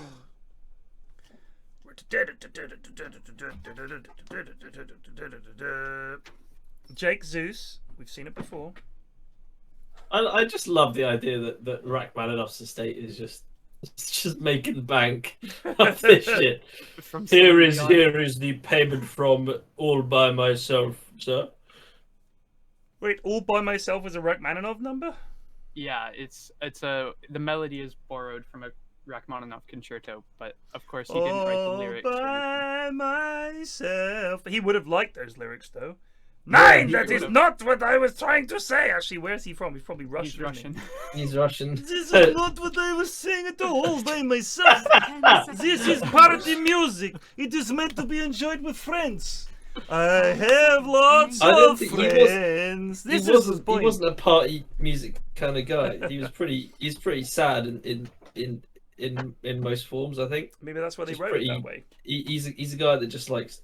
So it'd be more like, you don't have to rub it in. Yes, I am all by myself. I have been by myself for many years in lodge in Siberia. Now you make fun with song all by yourself. It's very sad for me. Rachmaninoff, great name. Up there with Supermansion, in all honesty. Supermanian. Sorry. Supermansion, also a good name. Supermanian. Yeah. Supermanian is a pretty fucking cool name. Would you change your name to Supermanian, Riley? I don't know who that is. Supermanian? Supramanian. Supramanian. Yeah. I don't think I would. Okay. I think Riley's going to rock the world more. Fair enough. Well... Supramanian. Just think if that was your name. As like a first name or a last name? First name, Supramanian. it's a strong start. But you also went by Peter. Yeah. Okay. Yeah, you know what? I like how those don't really match at all. I don't think I would change my name to Supermanian. I would change my name to Supermanian in a fucking heartbeat. Ted's a dog shit. But then I'd have to change it from Yes Ted to Yes Supermanian. Yes. And it's a bit more of a mouthful. Just say, you know what? If I ever move to India, if they ask me what my name is, I'll say it's Superman. It's Ted. You can call me Supermanian. And they won't understand how to say Ted. Yeah. I mean, Forsyth is a big struggle for people from India. Anytime I've made a reservation anywhere, had an order somewhere, gone into a store, I've got a reservation of some kind, been called on the phone, anytime. If they're from India, they always struggle with Forsyth. It's a mouthful. Oh, have you guys seen RRR yet? No. Oh, what a movie. You gotta watch it. You gotta watch it. What is the... It's, is it Tengula? It's like a language in the northern India. It looks like. I think it's called Nollywood, which is northern Indians' Bollywood. And it's like I thought Nollywood was Nigeria's Bollywood. No, I don't believe it is. I'm sure they have a Bollywood in Nigeria. But I don't think they call it Nollywood. Wait! Telugu Bollywood. Just imagine if Ciaran. Oh! They're not going to get What him. did you say it was called, Riley? I think it's Tollywood. Oh, Tollywood. Yeah. Because Nollywood is definitely Nigeria. Nollywood's Nigeria. Okay. And then there's something else for like Tamil, but I don't remember that. That's man, what would they go for? The T's already taken. T is already taken. That's the issue they have. You'd have to maybe just go Mollywood then. I'm googling it. I have not seen RRR though. Is it good? It's hilarious. It's so over the top. And if you like the English as bad guys, I tell you what, you've never seen bad guys like this before. It's like a lad goes to get his motorcycle picked up, and the guy's like, "Oh, you just got it on the reserve tank." Flips a switch. He's like, "Listen here, Sonny, you've done something to my bike, haven't you, to make me look a fool?" And then kicks the shit out of him. It's like, bloody hell. I wonder if we're the bad guys.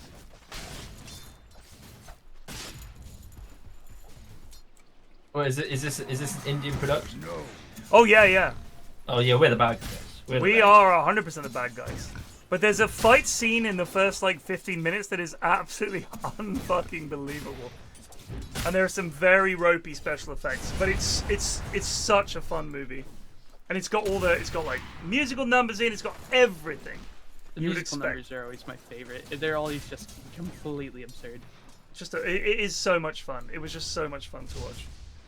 I like it. I like at some Indian restaurants they just have like the TV just blasting on some sort of Bollywood movie in the background. Fuck yeah. And that you can't hear anything. So you just kind of got to guess what's going on. You know, like one scene, everyone's dancing in a shopping mall, and then like they're back at someone's house, and then like some guys like leaning out of a car, like doing tricks.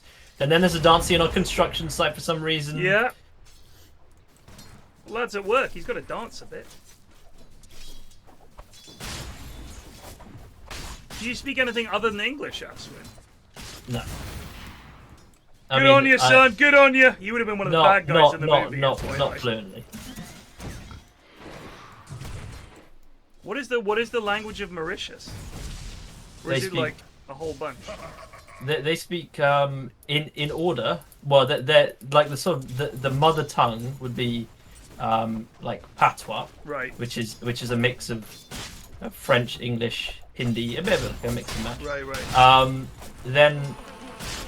Then you have they probably speak most commonly French after that, and then it would be English. But most people can speak all three pretty fluently. That's pretty impressive. I think you'd be hard pressed to find someone who didn't speak all three on the island. I mean, I think certainly if you don't have a definitive native tongue. Oleg. I think he's DC'd. Yeah. I mean, it makes quite a lot of sense because it's always been a fairly strategic item. Oh, it's Fed's AFK. It used to be owned by the Dutch, and then the French came and they were like, "This is ours now," and then the British came and they were like, "This is ours now." However, in the treaty where Mauritius got handed over to the British, one of the clauses was that the main language of Mauritius stays as French. So, which is why even though we took it over, it's still more French speaking than English. How's that working out for him, I wonder? Well, they get a lot of French. They get a lot of French tourists, a lot of English tourists, and they get a lot of German tourists. So apparently, languages spoken at home, 86.5% Mauritian Creole, then 5.3% Bhojpuri, which is an Indo-Aryan language native to the Bhojpur-Purvanchal region of India and the Terai region of Nepal, is chiefly spoken in western Bihar, eastern Uttar Pradesh, and northwestern Jharkhand.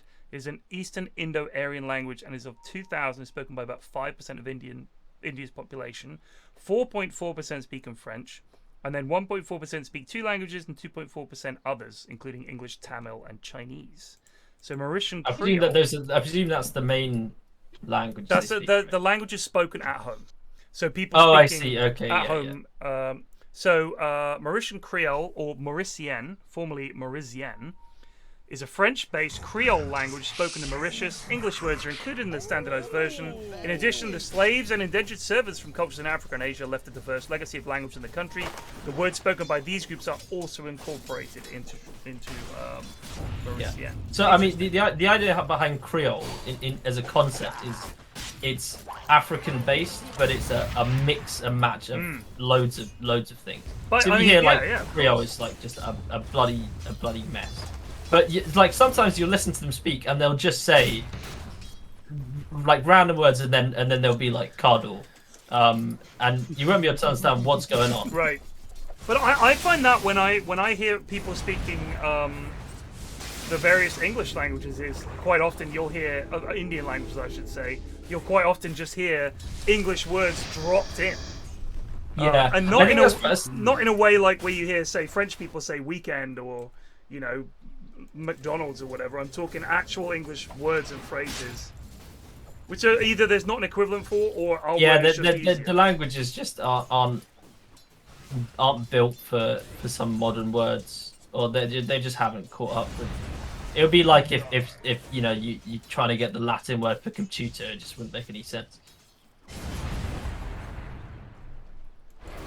Oh, Ciaran in trouble. The clicks. Oh, they get him. Now Dave might be in trouble. Dave trying out a little techies here. Yeah, I thought Dave was gonna take the fudge. I'm no, thank God for the sake of his team. Unfortunately, it's Epic Doom. Pudge might be more his style because, of course, Pudge wants to fight. Yeah, my dad speaks like kind of like 3.5 languages, which is English, French, and the Mauritian Creole and a bit of Hindi. My mum speaks English and French fluently. Wow. I'm okay at French. I can get by. I just don't get enough practice with it. See, my mum lived in Paris for 3 years. So okay. Got that. Yeah, you got can't that live in Paris hands-on. and not speak French because they just won't fucking answer you.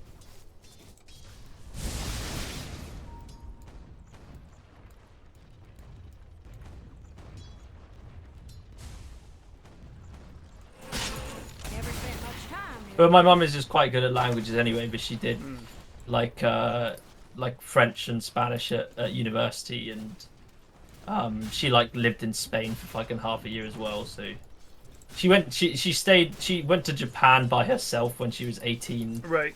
For like fucking 3 months and just like lived with a Japanese family that she didn't know. That she met at the train station, right? Yeah, it's really like it's kind of odd to think about your parents in a time when you didn't know them. Like I think of my mum as like a pretty reserved person overall, but so I just can't believe that she just went to Japan with no real plans. Yeah, that's amazing. Met up with a Japanese family at the station and just they're very hospitable people, and they just let her stay on like a.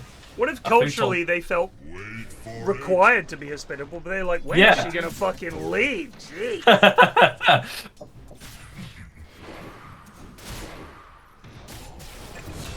Oh my goodness. Epic Doom was in trouble, but they turned it around with the help of the tower there. Bonk's also in trouble. Save away. Woo! Oh! Was that a scare factor? Oh, I think that was they didn't know Epic Doom had salved, so. You can reduce sanity. Ciaran is closing in, but only has 28 last hits. Oh, you gotta get those. You gotta get those. It's so much money. Why has he got a Wraith Band? I know this is quite fashionable, isn't it, to get Wraith Band on heroes, because it gives you the armor that a Bracer, for example, doesn't. And I guess he's thinking, if I'm going up against a Lifestealer, do I want to get extra strength, or is that just helping him? I mean, I've seen quite a few people do this kind of stuff. I don't bother with it. Just fucking get a fucking bag. I'm a very traditional Dota player. Indeed.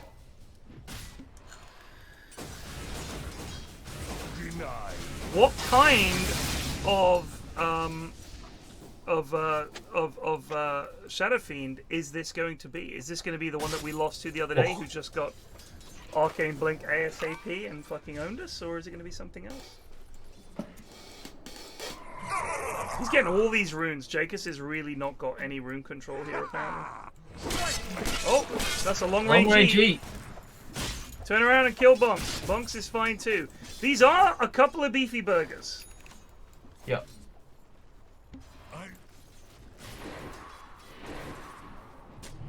Wraithband is the support's wet dream these days, according to Lords. Oh. Yes, Dave. Yes, Dave. Oh, get a couple spins in there. Oh, nice save. Nice save. There. Bonks just got too close and got fucked up. Good old Bonks. An artist did everything but Dota. Yep.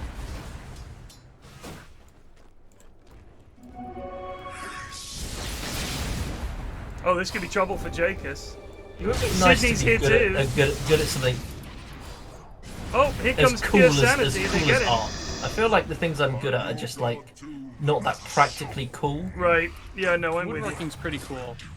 I'm not that skilled at it though. It's just something that I try and do every now and then. I wouldn't say I know what I'm doing. Like I can do a bit of art. I'm nothing special, but I can't do it on the level where someone would be like, "Wow, that is pretty impressive." I mean, the thing to say in this position is that art is it has meaning to you regardless of how other people perceive it, and I think that's definitely true. Art means something to you because you've made it. It's a universal language for speaking from the soul, much like music. I'd say music. Onto the deep side. I think we started off quite deep, and we're finishing strong. You gotta keep going in the deep side. You gotta go deep. Trouble maybe for Oleg down. He's maxed lightning. Like I honestly, when people ask me for my taste in music or talk about their taste in music, that is one area that I will never criticize people for whatever their taste is in music, because whilst I think some films and books and things like that you could point to and say these are objectively good or objectively bad, music is different, and it's something that we've always wanted. Music's been around longer than any other art form, I guarantee it. I do think some forms of music are just a load of racket, and I wouldn't listen to them. But for some people, like, honestly, since I can understand it. Right, but when I listen to stuff like brown noise, which I listen to a lot to help me sleep I do enjoy brown noise. I think quite a few people, that racket speaks to them. And Sorry, even noise? if you don't get it, brown it's like noise white is noise, like but white a lot noise, less grating. It's a very soft. Imagine a deeper sound. So, for example, an example would be you're on an aeroplane. The hum of the engines, the air moving past the. It's a lot like rain, to be honest. Rain is not brown noise. It's too messy. No, it's not. But brown noise is a similar vibe. Yeah, I'd say so. Sort of relaxing. For me, it's a very. It can't have any gaps in it or breaks in it. It can't be. I mean, white noise is really kind of unpleasant. Yeah. And have you heard pink noise? Yeah. That is shite. It is shite. So this is something that I think I've unintentionally done. I quite like. Oh god. Wow, Pudge just fucking going ham here. Woo! Yeah, pink noise is real bad. White noise is really awful. I think pink noise is the worst. White noise is. But for some people, that busyness of sound is what they like. Like that's what does it for them. You know, it's like I don't want to criticize it because I understand different. Like when it comes to the whole different strokes for different folks, each to their own. When it comes to whatever noise relaxes you, that really is just one of those things where there's nothing you can say like, oh, that's dog shit, mate. Pink noise is wank. Like, what a stupid argument. You know what I mean? Like, you can't complain. When I'm at work on my lunch break, I'll go out to my car and I'll turn like the radio to like a blank station. Right. And just like close my eyes and pretend I'm on the beach. So white noise often sounds quite a lot like lots of TP's bought here. Yeah, Epic Doom needs to turn off his rot. Yeah, there we go. Oh, he blinks out. Gosh, he's gone blink. Do you think rot would classify as brown noise?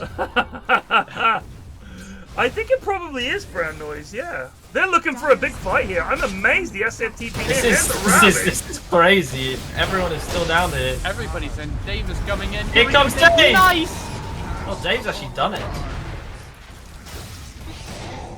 Eagles is in. Oh my god, Eagle, calm down, buddy. What is Oleg Oh, doing? trouble for Oleg. Dire's top tower is under Kazap. Zap Here him in comes one sec. There it is. Dire's structures are fortified. Wow, that was big. Ciaran had a TP! Tower is under attack. Dire's top tower is under Didn't fancy attack. it. Just didn't fancy it. I mean, I think Big the damage. SFTPing down there was a big mistake. I think Dire's top tower just let is Pudge fallen. die there and don't lose 3 Radiant heroes. structures are fortified. I think it. Yeah, I mean Radiant's the bottom tower Ravage is was under big, attack. but even the two of them keeping down. And he's still down here. What does he Top do? tower is under attack. Yes, Epic Doom. Silences for Here's nothing. Ciaran. Here comes Ciaran. Cancels it. He's got his blink flying out. It feels like they've lost every fight, but they're hell on gold, so... They are. And kills somehow. Yeah, that last section was very poor. That was a big dip, actually. They were up by 2k, and now they're only up by just about 800 gold. Here comes Ciaran, the blink before the call. It's a rare strategy, a forgotten technique. Yeah, you got. You mean the call into blink? Radiant's Call before blink. Yeah.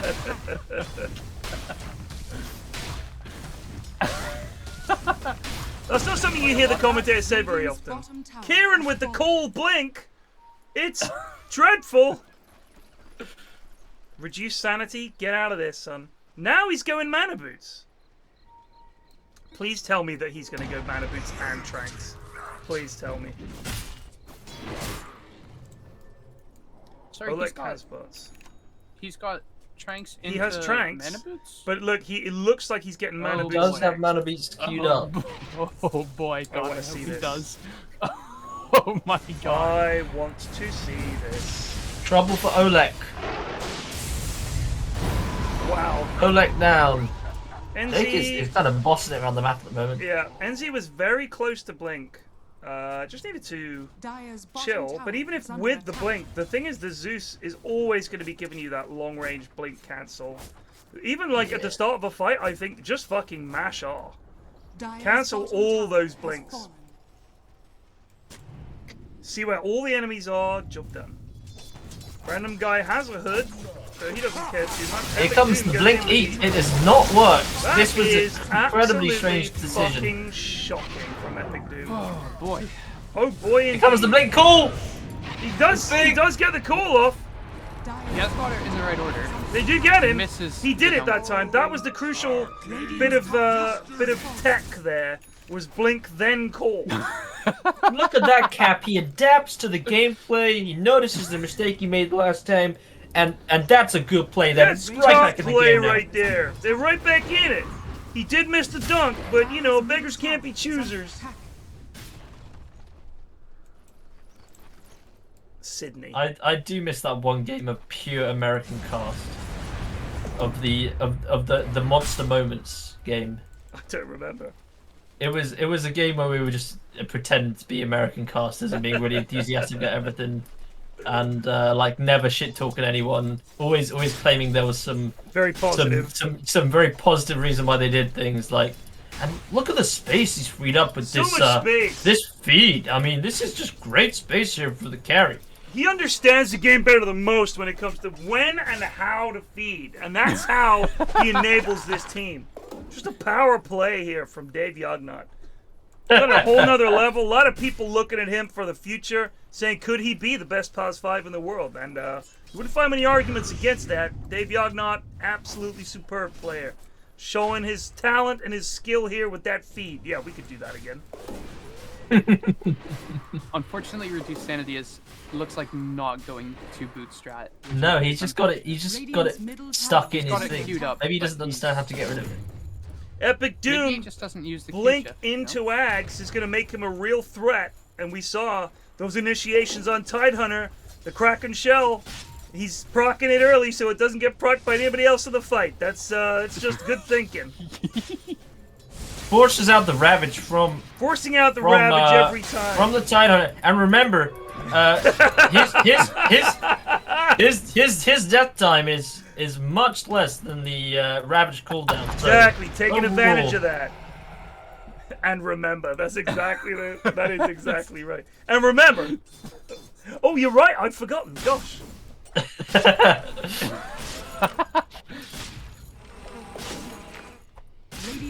I also think you get phase boots on Carry Pudge, not Tranks. But hey, what do I know? I don't think Epic Doom knows anything of what's going on, to be honest. Agreed. They're closing in here with a smoke gank, leading with bonks. Sets off a bomb that might give you some intel. Random. Imagine if you were going into battle and you heard your commander say, "Bonks, you're leading from the front." Bonks, of course, will be leading the charge. Yes, sir. It just setting off bombs. They've done a great job smoking to clear out this woods area and get rid of those bombs. Could have gotten problems as the game goes on. Smart play from the Dire team.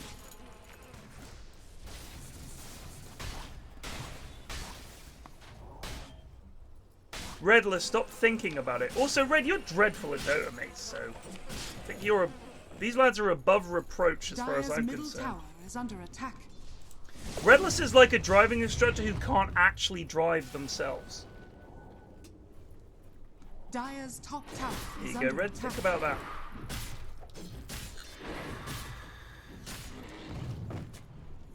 Yeah, it's great fun watching these guys, but I do understand that I would not. I mean, I'd be making the same foolish. Don't you worry about that, Cog. I played with the other day. I think my biggest issue with your Dota is, apart from it being abysmal, is that when someone points out what you might do differently, your attitude is, fuck you, I'm going to keep doing it this way. How dare you? Oh, Silence is just dead. Oh, that ain't going to happen, buddy. Not today. Big Lich ult, possibly. The blam! There's the slow. They're going to get Oleg. Epic Doom with the hook. I don't know if he wants this. Oh, that's quite a big blast. Epic Doom does get one. They get a few here. Kieran's in, gets another. Can they get this guy? Can they get this guy? Call. They got Cool. Oh, he just ate him for fucking breakfast. Woo! Oh, they get the Lich too. That's a 4 for 2. I gotta say, NZ has been absolutely shocking. Every fight, he seems to die. That's a buyback one, Sydney. Isn't Red higher rank than you? Exactly. It's incredible, isn't it? The thing is, if I just picked a meta hero that I could play and spammed ranked, I'm pretty sure I could be higher than Archon 3. Pretty sure. I'll take that bet. I will have fucking take that bet all day long. I don't. I'll fucking play anything. I play all kinds of different heroes and all kinds of different roles. It's spam in Earthshaker or even in dogshit Earthshaker games just to get the Arcana.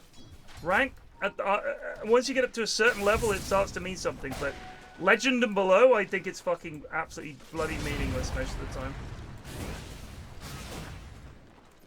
I mean, I know plenty of people who are Divine who are absolute fucking dog. Absolute fucking dog. And you get them into a game and they're not on one of the 2 heroes that they ranked up with, and they can't do a fucking thing. It's like they've never played Dota before.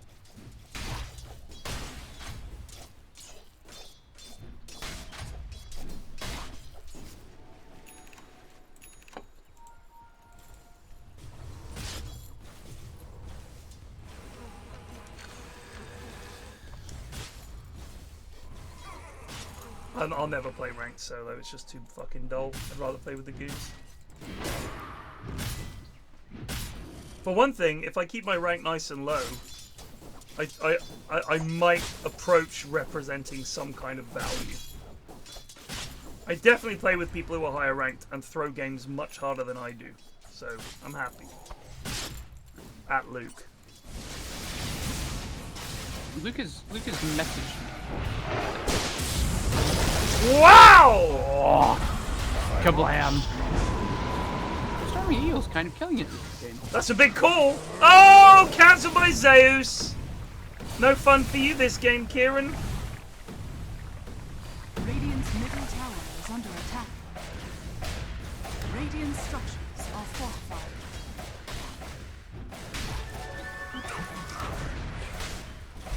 Luke has PM'd me. insulting classes. Radiant's middle tower. I mean, I'm not being funny, but played with Luke the other day. I've never seen a drow in the middle of the fight as often. Like every time there was a fight, drow front and fucking center. Dave's in. Dave's dead. Eagle is just eating the team. He's just eating them all. Running in. Okay, dude. Okay, dude. Luke is an actual troll. Like, Luke cannot accept even criticism in the game. Like, Luke, you should get so-and-so item. Or, Luke, please stop going into the fight. Okay, dude. Oh. Feeds the game away. Like, that's Luke. But he's fun. He's a good lad. Fun to play with. He has started accepting blame a little bit more. In fact, he has started volunteering himself up for the blame. Like, he will literally say, I played like shit that game, lads. Which should be fair, it's every game, but at least he's noticing sometimes. Nice jump, Alistair. I respect that in a guy where he knows, guys, I was the fucking problem. Yeah, sorry about that one. You got to own up. You got to own up. You got to own up. Well, Epic Doom's really stamped his authority on this match. Oh my god! Is this trouble? I have no idea. It is trouble. Call an ambulance. It's an interesting niche. Come on, Dave. Get ready here, bud. Oh, you can cancel it, Oleg. You can cancel it. Oh, cool. Woo! Here comes Dave. Kablam! Woo! Woo! Very pog. Wow, what a play from Ciaran. Wowzers! Ciaran MVP. That was a genuine Seb moment. That was great. Actually pog. That was great. Apparently old G are doing quite well. Oh really? They're about to qualify for the Div 2 EU, I think. Is old G just the original team? No, it's Seb, No-Tail, No One, MSS, and someone else. Wow. Maybe. I think. I can't remember who the other one is. I love the look of the new Arkosh lineup, and I love that reveal video of them being. I think they just lost. Who? They just lost to like fucking BSJ and Jenkins. What, the Arkosh lineup? Yeah. Oh no. Oh, it is Thompson playing an old G. Okay. Okay. He's not that old. It's like 23 or something. But I just loved the reveal video for the Arkosh guys. I thought it was so good. Who's playing for Arkosh now? Monkeys, Z Freak. Oh god, who else? I don't know. Hang on, let me look.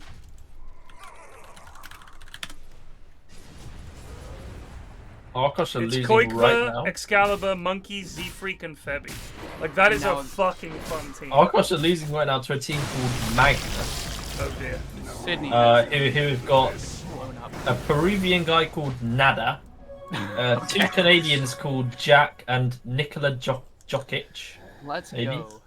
And an American called Trap Nest. Oh, and another Peruvian called Canada. It is actually our home and sacred land. So Arkosh lost to Fart Studios, which is BSJ.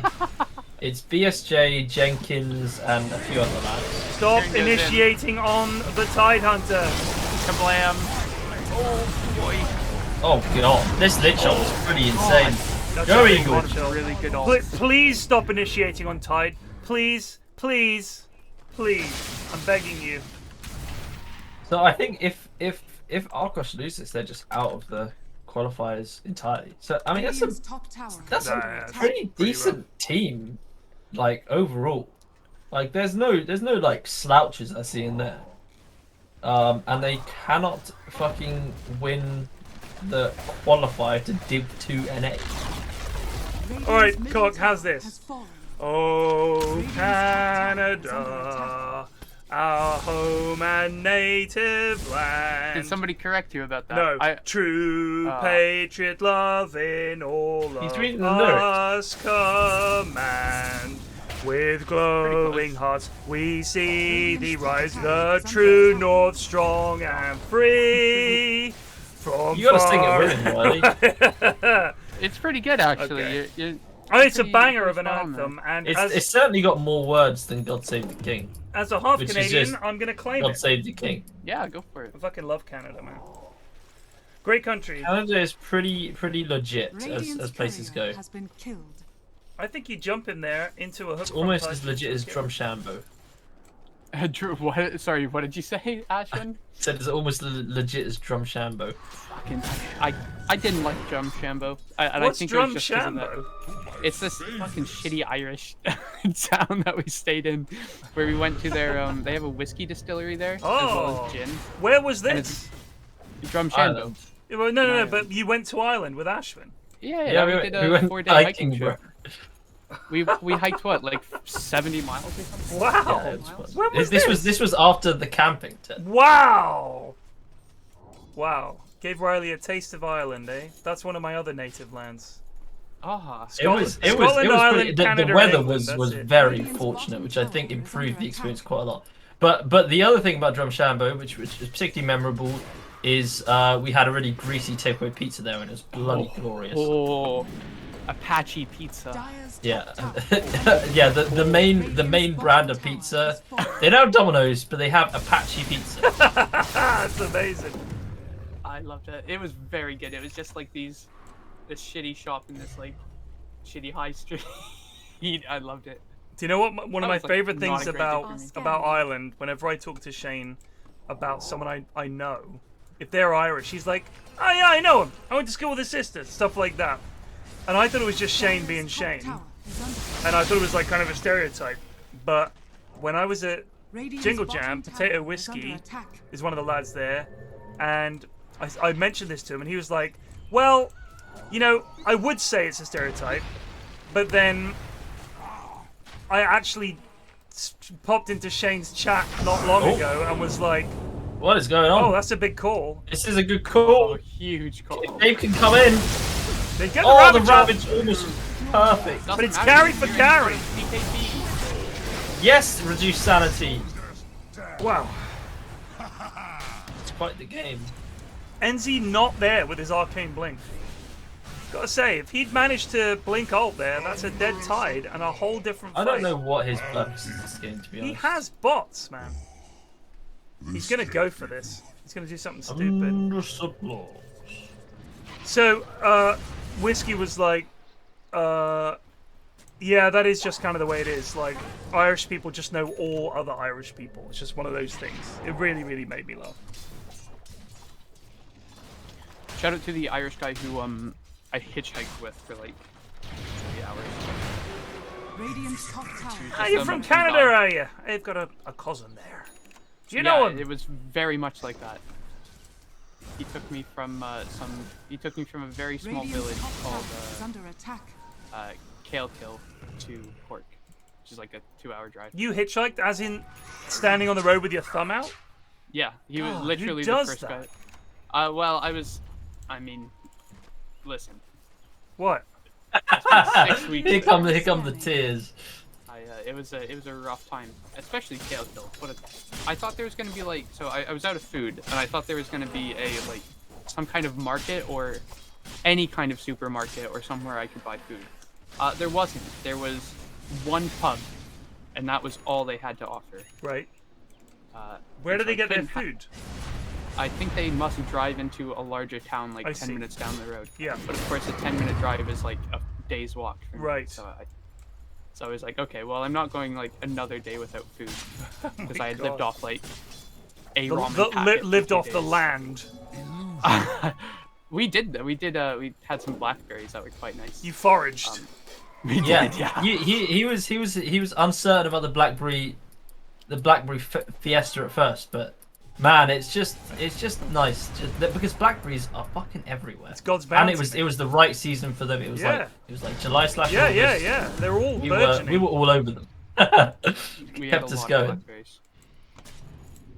Yeah, I hiked it. He bought me a sausage roll. A gas station. What a great. You had a gas station sausage roll. Yeah, I had half for breakfast and half for dinner. Oh my god, what a fucking adventure. It was quite a day. Dire's top tower is under well, they know now.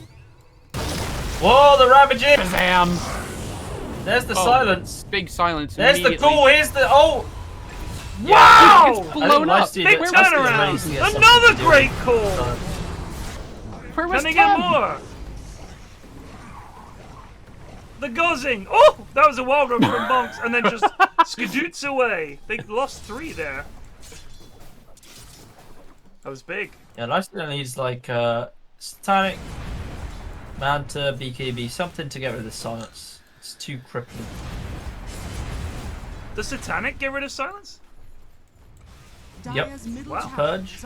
I rarely buy it. I don't play carry, so I did not know that. I'm sure Plague has talked about it before, but no one listens to Plague. It's his high-pitched posho voice, just yeah. Why, Cyril, you should buy a Satanic! Pater. I'm surprised Pater. your Pater hasn't bought one for you already.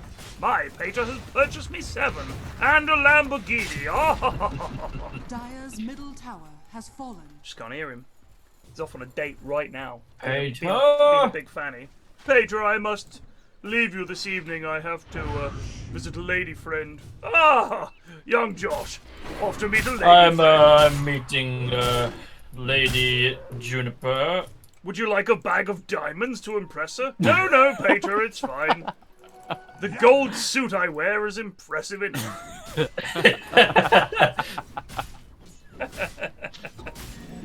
God, what we're talking about? The thing that makes it so much better is he really dislikes being called posh. I know it's his like he takes it really badly. So I love it's like Greg taking the abuse he gets badly.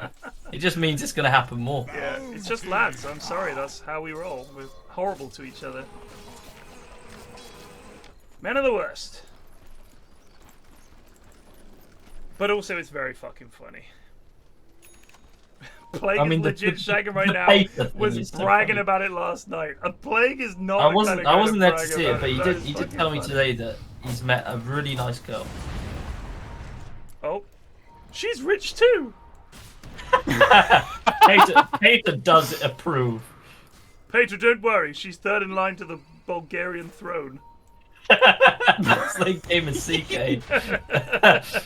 Tell you, Pater, she's a lusty genius. But she's a devil worshipper. So be it. Times have changed, Pater.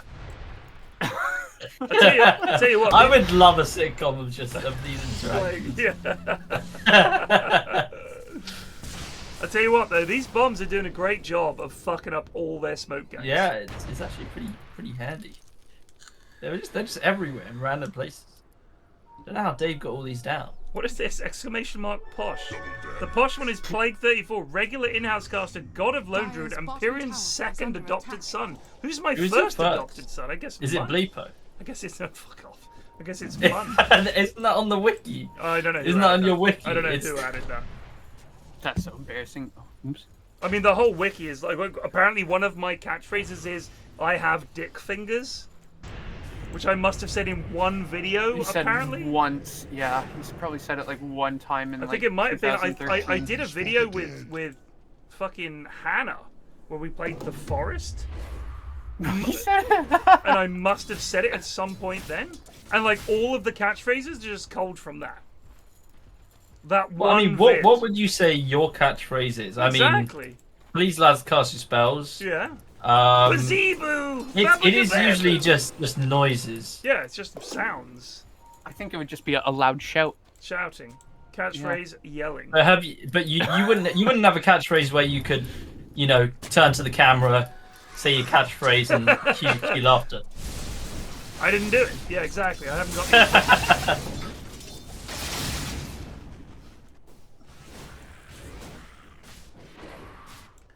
Do you ever catch your Ashwin? You don't really have. Yes, Ted would be Ashwin's I think Yes, Ted is probably. It's certainly his most catchphrase. So I do say no one say anything, but that's Hoz's, so I can't claim that. No. But that's not even a catchphrase. That's just Hoz. Like that's the thing. That's just Hoz. Help!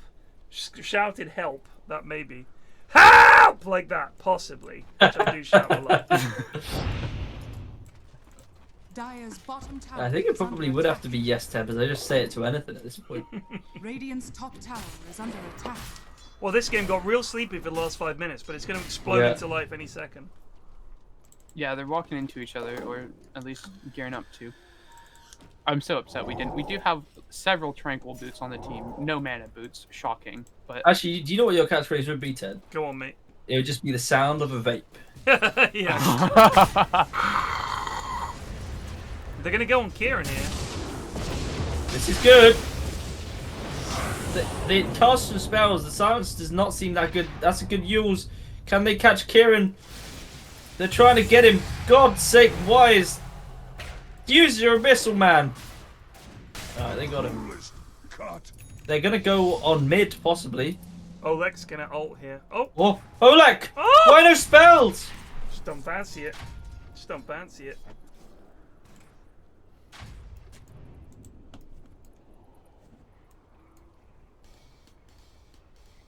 I mean, that's a double kill. If he BKB blink ults, they're both dead. Now Sydney's dead. Rip Sydney. blam, blam, blam, blam, blam. Nice Eagle. He's just actually playing very well in this game. I mean, he's playing against, like, practically a bunch from me boys, so...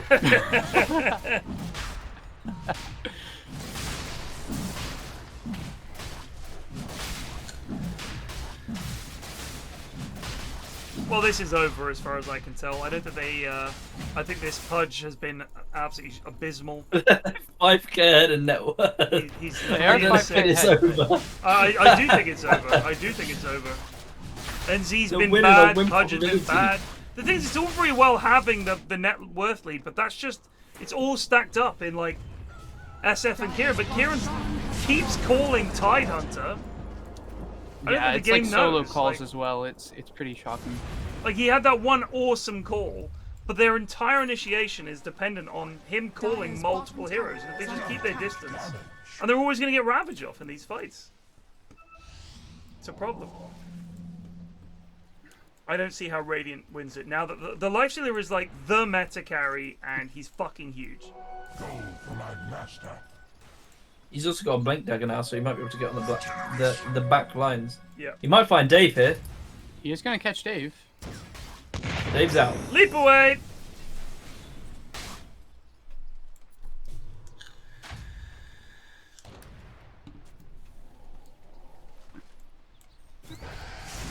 Oh! Oleg down. Oh. An early Ravage. Oh No back. Oh, Nice right, range. The hook The misses. hook misses. Surprise, surprise. There's the silence. A little bit late. The call does get the Lich. Oh, the gush.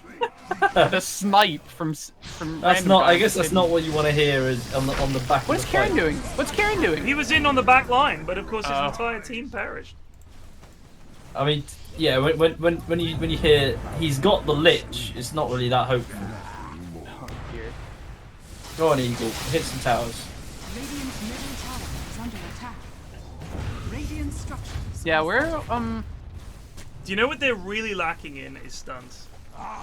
They're really lacking in stuns. I think they could just blink and kill Dave here. To be honest, he's got Aegis. He should make the most of this Shadow Fiend being They dead. can blink and kill Sydney, who bought back. Sydney's just out Dire's bottom to get a tower ward is down, under presumably. attack. Are they actually going to do something? They already have the a Aegis. ward there. He's in. He's dead. Radiant's middle tower is under attack. Radiant's middle tower has fallen. Random guy, you don't need to walk away. You have full health, brother, and a hood. It's one techie's might. Don't walk away. Run Hit away. the building, Quick, dude. random Hit guy. the fucking building.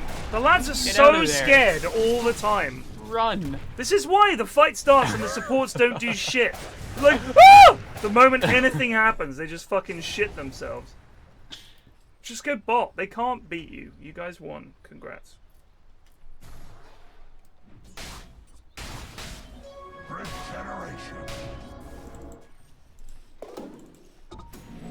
Penta edged. Nice. I could do with more of that. Oh man, I was playing Tarkov today, and the special event in Tarkov at the moment is that if you kill 15 players and one of the bosses with a melee kill, you get max rep with all the traders, which means you can buy basically whatever you want from the traders. And I just did that for like 3 hours, managed to get 7 melee kills, because there's a bunch of people running around trying to get melee kills. There's a bunch of sweaty arseholes playing with like full gear for some reason. So half the time you bump into another lad with a hatchet and you just have to hope that you outplay him and you get the kill, which was like 50-50 at best for me. And half the time the rest of the time you run into some massive sweat who sees a lad with a hatchet and is like, nade, nade, nade. It's like, what the fuck? Got a sofa for a backpack to run around. Just unbelievable. Sweating their balls off. I got him, he's down! I got one, he's down! It's like, I got a fucking axe, dude! What are you fucking shitting yourself? I like to imagine, like, when... If we ever get to the point where you can, like... You can talk to the game and explain what you're doing and it will do it for you. That you could just say to the game, nade, nade, nade, and it would do it for you. Yeah. It would just kill the guy, yeah. Throw 3 nades right now. I mean, I do think it would be interesting because sometimes I know what I want to do, but I fat finger it. So I wonder if it would be like a great level of the people. If you could just have mind control for all. That is Anthony Fantano, isn't it? As the Picture of Pyrion. The guy from, what is it called? The Needle Drop. Yes, it is. God, the contrast on that image is impressive. It's really, really something. Yeah, it's it almost looks like an anime kind of profile pic. I hate Anthony Fantano. You hate anime? Anthony Fantano. I do hate anime, but... Why do you hate Anthony Fantano? I just think he's a bit pretentious. And that's enough for me. That'll do it for me. I don't really know him that well, but... You don't know him that well, so good old kindness and niceness. Wait, sorry, what did he do that's bad? He's just, like, very pretentious in a lot of his reviews. Oh, I see. So, Starfox says, I just found out that you still need the level for the traders as well. What do you mean? Okay, NZ FedEx. Oh, so you can have the rep, but it doesn't give you the level? Troll. Really? So even if I complete it, I won't have unlocked? Are you serious? That's fucking dog shit. Sydney goes for the FedEx is at the moment getting an LVP. Yeah, I know. He's been absolutely fucking abominable. I don't know what he was thinking. Top tower has fallen. I think he might be drunk. Good on him, if he is. Why did they do that?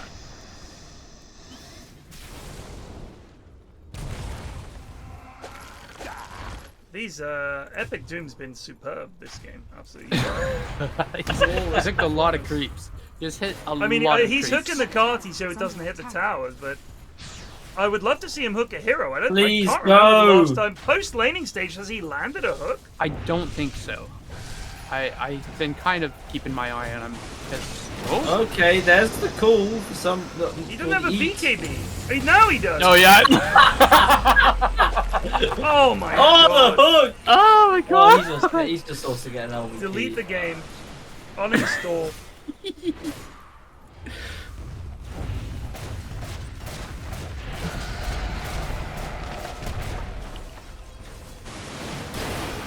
Oh, there we go. Oh! What the fuck? I don't know why you would blink Ravage to save your and then run away. Blink Ravage and run away. Blink Ravage global into nothing. Wow!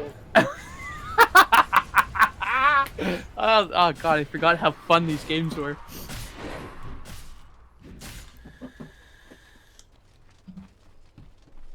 Are you actually, Roots, where you're gonna go like super sweat mode? I've just decided I'm gonna play the fuck out of this wipe, and I'm gonna set myself a goal again of getting to 100 million rubles. That's my goal. I don't fucking give a shit about anything else. It's just about the money. Every wipe I finish with all these amazing guns and armor, and every time I take them in I die because I'm not very good, but I can make money. 100 mil. We're going for it. Have you gotten him before? Mm-hmm. I've got 120 million rubles.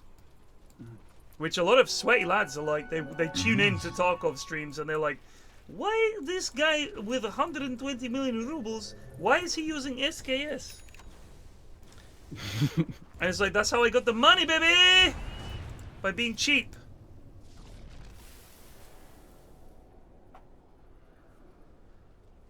Surely it's also more fun to use like the shitty guns and beat the goodies with them. Exactly. Because if I played with the good guns, I lose. Epic Doom just tried to hook the ancients. Good on him. Good on him. Like I'm not being funny, Cock, but every time I play Tarkov and I go in with a good set of gear, people are like, "Ooh, Chad Flax," and I die instantly to the first person I come across. So there's just no point. Like, if we're going in a 5-stack, that's another thing I like doing is playing with the goons. If you play in a 5-stack with the goons, it's actually a lot of fun. But you get way less money because any loot, there are 4 other people to compete with. And they will always get the loot because they'll all loot goblin it the same way I do, which is, you ask Bob, he kills someone, and he's like, there's a fight going on and I'm still looting some lad. Like, I just want the money. He's got a light bulb, Bob. I mean, Bob, when he's playing it, like, in the early part of the wipe, is, like, super sweaty. Oh! Trouble! Epic Doom down! This, will they do something now? I don't know, I hope so. It's 50 minutes. Can we just fucking go, please? My god. The second game was... I mean, these have been, by all means, great pretty decent games. This has been dog. But it's just... It's a bit of cowardice that we saw last week, and that infuriated me. And the lads have decided, you know what, we're just going to do more of that. Yeah. This is like, the attitude in this game is a lot like, I think it was last week or the week before, it was just fucking awful. Like, all 3 games were fucking awful. Just stomps or just dog shit. Like, the teams might have been relatively balanced, but the draft was fucking dog, and it's just, it means we're watching a 50, because the lads are still not going to end quickly. Because they're also not good, and they're scared. So it'll be like a 50-minute game for no reason. Like, one team is clearly going to lose, and it still manages to take an hour to get there. I think this game was good. It was good up to a point. Now it's been shit. But yeah, it was good for 30 minutes. 30 minutes. Really agreed, Todd. Agreed. It's been a very good week for in-houses. Shout out to Nutkid. We don't need Eri anymore. Eri out. Radiant's top Eri out. Eri out, Nanok. Please, collect a building. Radiant's top tower has fallen. Radiant's top barracks are under attack.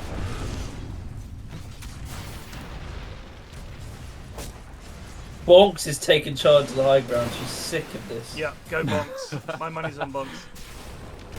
Epic Doom looking for a hook! No. Not interested. Well, he's really done absolutely fucking nothing. They're going to lose this rack if they're not careful. There's a hook. Gets it on the carty.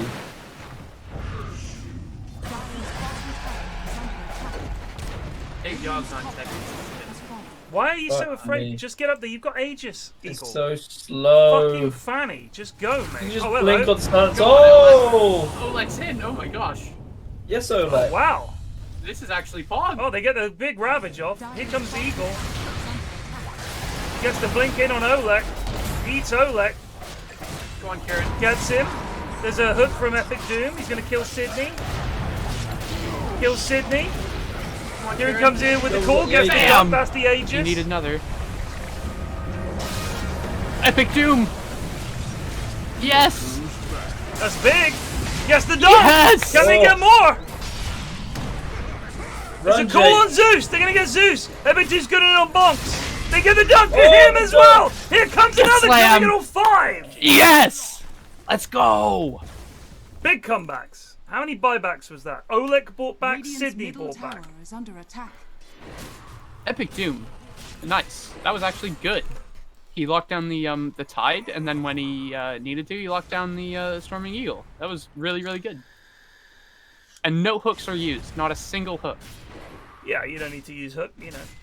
I mean, to be fair, the strength of this hero is the Ags and the Shroud, right? Like, that's the whole point. Is not the hook. The fact is, when you pop your Flesh Heap, you take no damage, and when you have the Shroud up and you're walking around rotting with the ags. You do so much damage that you heal all the damage you're taking in the fight. That's the whole point. He's trying to backdoor this tower. They're gonna get there. They get there. Can they force anything here? I don't think they want to risk this. They've got the lanes pushed out. Sydney's mid here, getting the mid wave pushed in. They're going to go up for it. Can they force a buyback? I think the Dire team might be comfortable giving up a lane here, especially because they really do not push that quickly. They have 4. They have 4. Come on, Sydney, get over there. I think they have 4. There we go. They got 4. They got Frost Shield. They got Tide. So they do get the kills, but they expended 2 buybacks.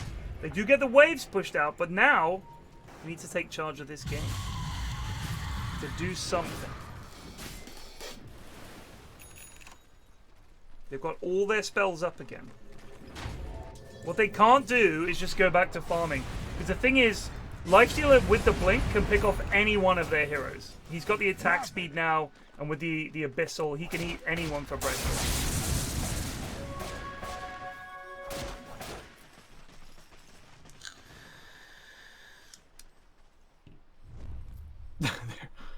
That 4 bounties? What were there 4? Oh my god, they haven't even looked. Bounties. That's so much money. Ciaran saw them. And there's his dead Sydney. Deadly. I'm back on Sydney. If they actually decide to go here, this could be big. Sadly, I know he's off to farm the jungle. They are actually creeping up. Oh, here we go. Could be big, and I think they maybe decided that mid lane is the place to go. That was like 600 gold. It was 500 gold. It's like 500 gold. Eagle does have 9,000 gold. No, Eagle! No! Wow. What in the name of God? What is he gonna buy with all that money? I hope he buys a rapier. He's not even turning this into a Mjolnir. At least do that. I think just buy some severe damage. Oh, they might find kill. Oh! They just see him. Do salt. Nimbus. Oh, they catch him! Run, just run. Where is Lifestealer? Click him! Click him! Click him! Click him! Click him! Gotta have a plan here, Ciaran. The plan was death.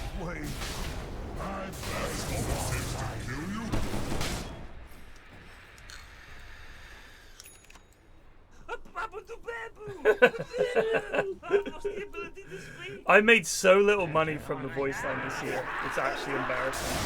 Are you able to disclose how much it was? I can't, but I'll be honest with you. Compared to some people's, imagine what's the win probability for Radiant. So I would love that comparison. If you look at the win probability, it's 68 to 32. I would love to have made 32% to their 68%. It would be more like one of those 99% to 1% games. Right. That's how bad it was. I'm telling you, if you go with the what was the one you did earlier? I think just help. I think just that allowed is help. An all-time showstopper, a blockbuster.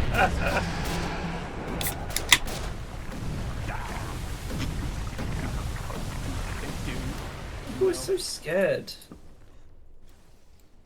Do I put a hesitancy on the front of it? You've already perfected it.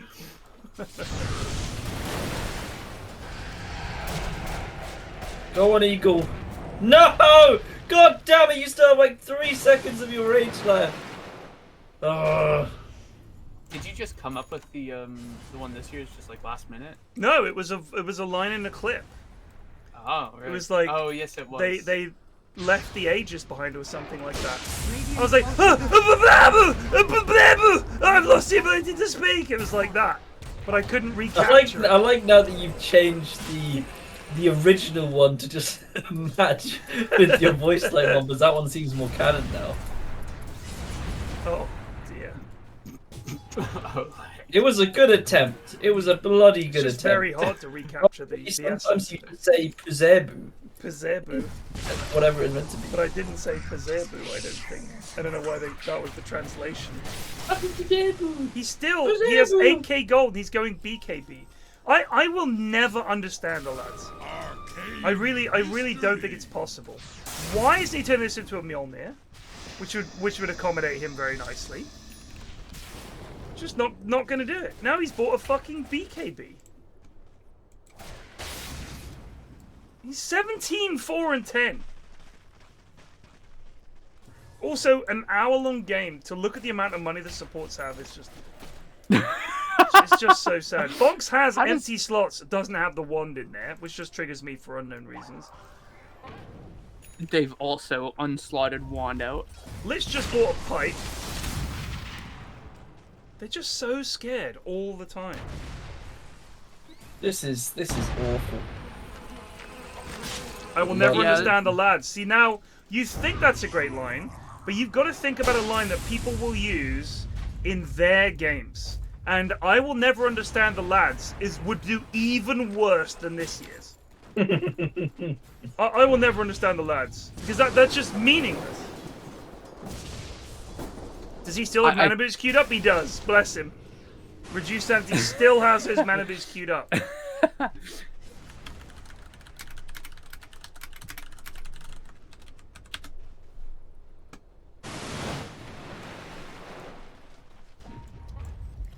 They're waiting for 60-minute items. Oh! Why? Oh, the silence just popped. So fast. He's on him. Are we gonna get an abyssal? Doesn't need it. He used it. They also in. That's a dieback. That was an abyssal from Ciaran.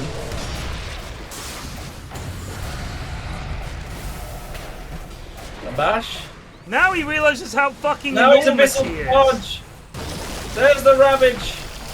Catches one. Took him. Oh, the double. Did they ravage. really not realize that they could have done this 20 minutes ago? Another classic NZ ult. Just in the middle of fucking nowhere. He just walked back. So he has another classic epic Doom hook. Big call on Bonks. Oh, this lich ult though. This lich ult. It's bouncing around. Oh, he gets sent away. Where was Eagle in that? Where was He's getting megas. Go Eagle. Oh, he's actively not getting megas. I do not. I do not understand. I do not. He just ran off to hit the. I don't get it. It's so fucking cowardly. I just don't understand what is going on. Here we go. It's megas time.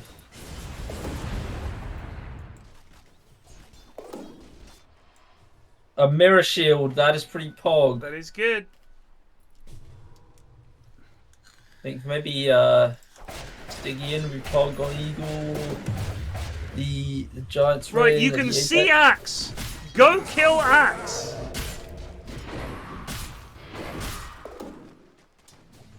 I'm getting all the books.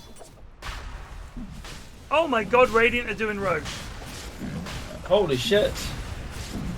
Well, they've scanned it. They have scanned it. TP in from Nyx.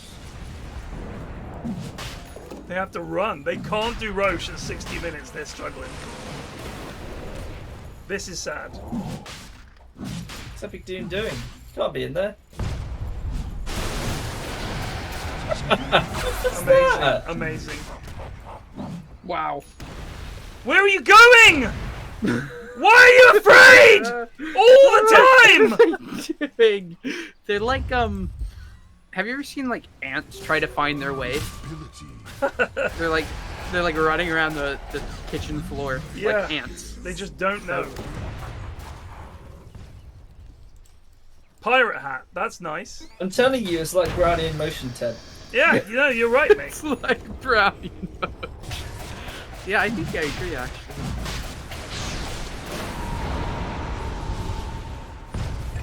Well, they do get a kill on Oh, Bonk's down.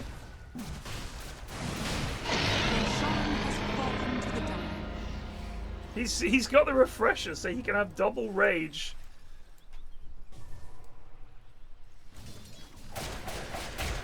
God damn it. I reckon Eagle could be... I reckon you could start the game with him level 30 and 6-slotted, and he would still go and fucking hit creeps.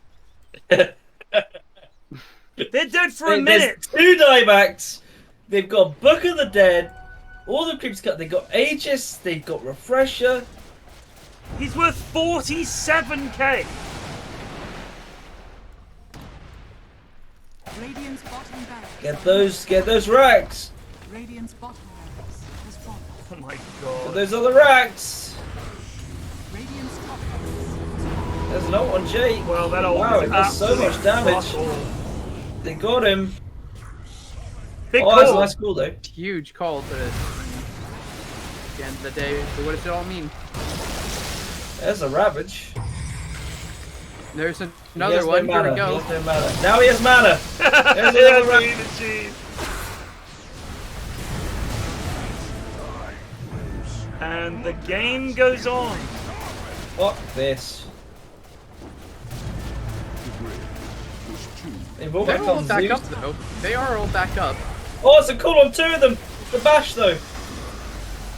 They're trying to kill us. Zeus can die back. Epic Doom gets the tide. Zeus is gonna die back. Shadow Fiend's also died back. Where's Lifestealer? Oh shit, they're gonna kill him. Eat him. That's the Oh, first you should have life. saved the Dismember. You should have saved the Dismember. Radiant's middle tower. These Bashes. Dismember up in 3. Oh my god. Oh no! Eat him. Eat him. Oh, he's just eating them Oh all. god, he's just chewing through them. It's GG, thank god! Thank god! No one gets an MVP. NZ FedEx gets an LVP. Epic Doom gets an LVP. I think who was on Jake did okay. No one gets an MVP. Oh, you bay. It's fucking midnight.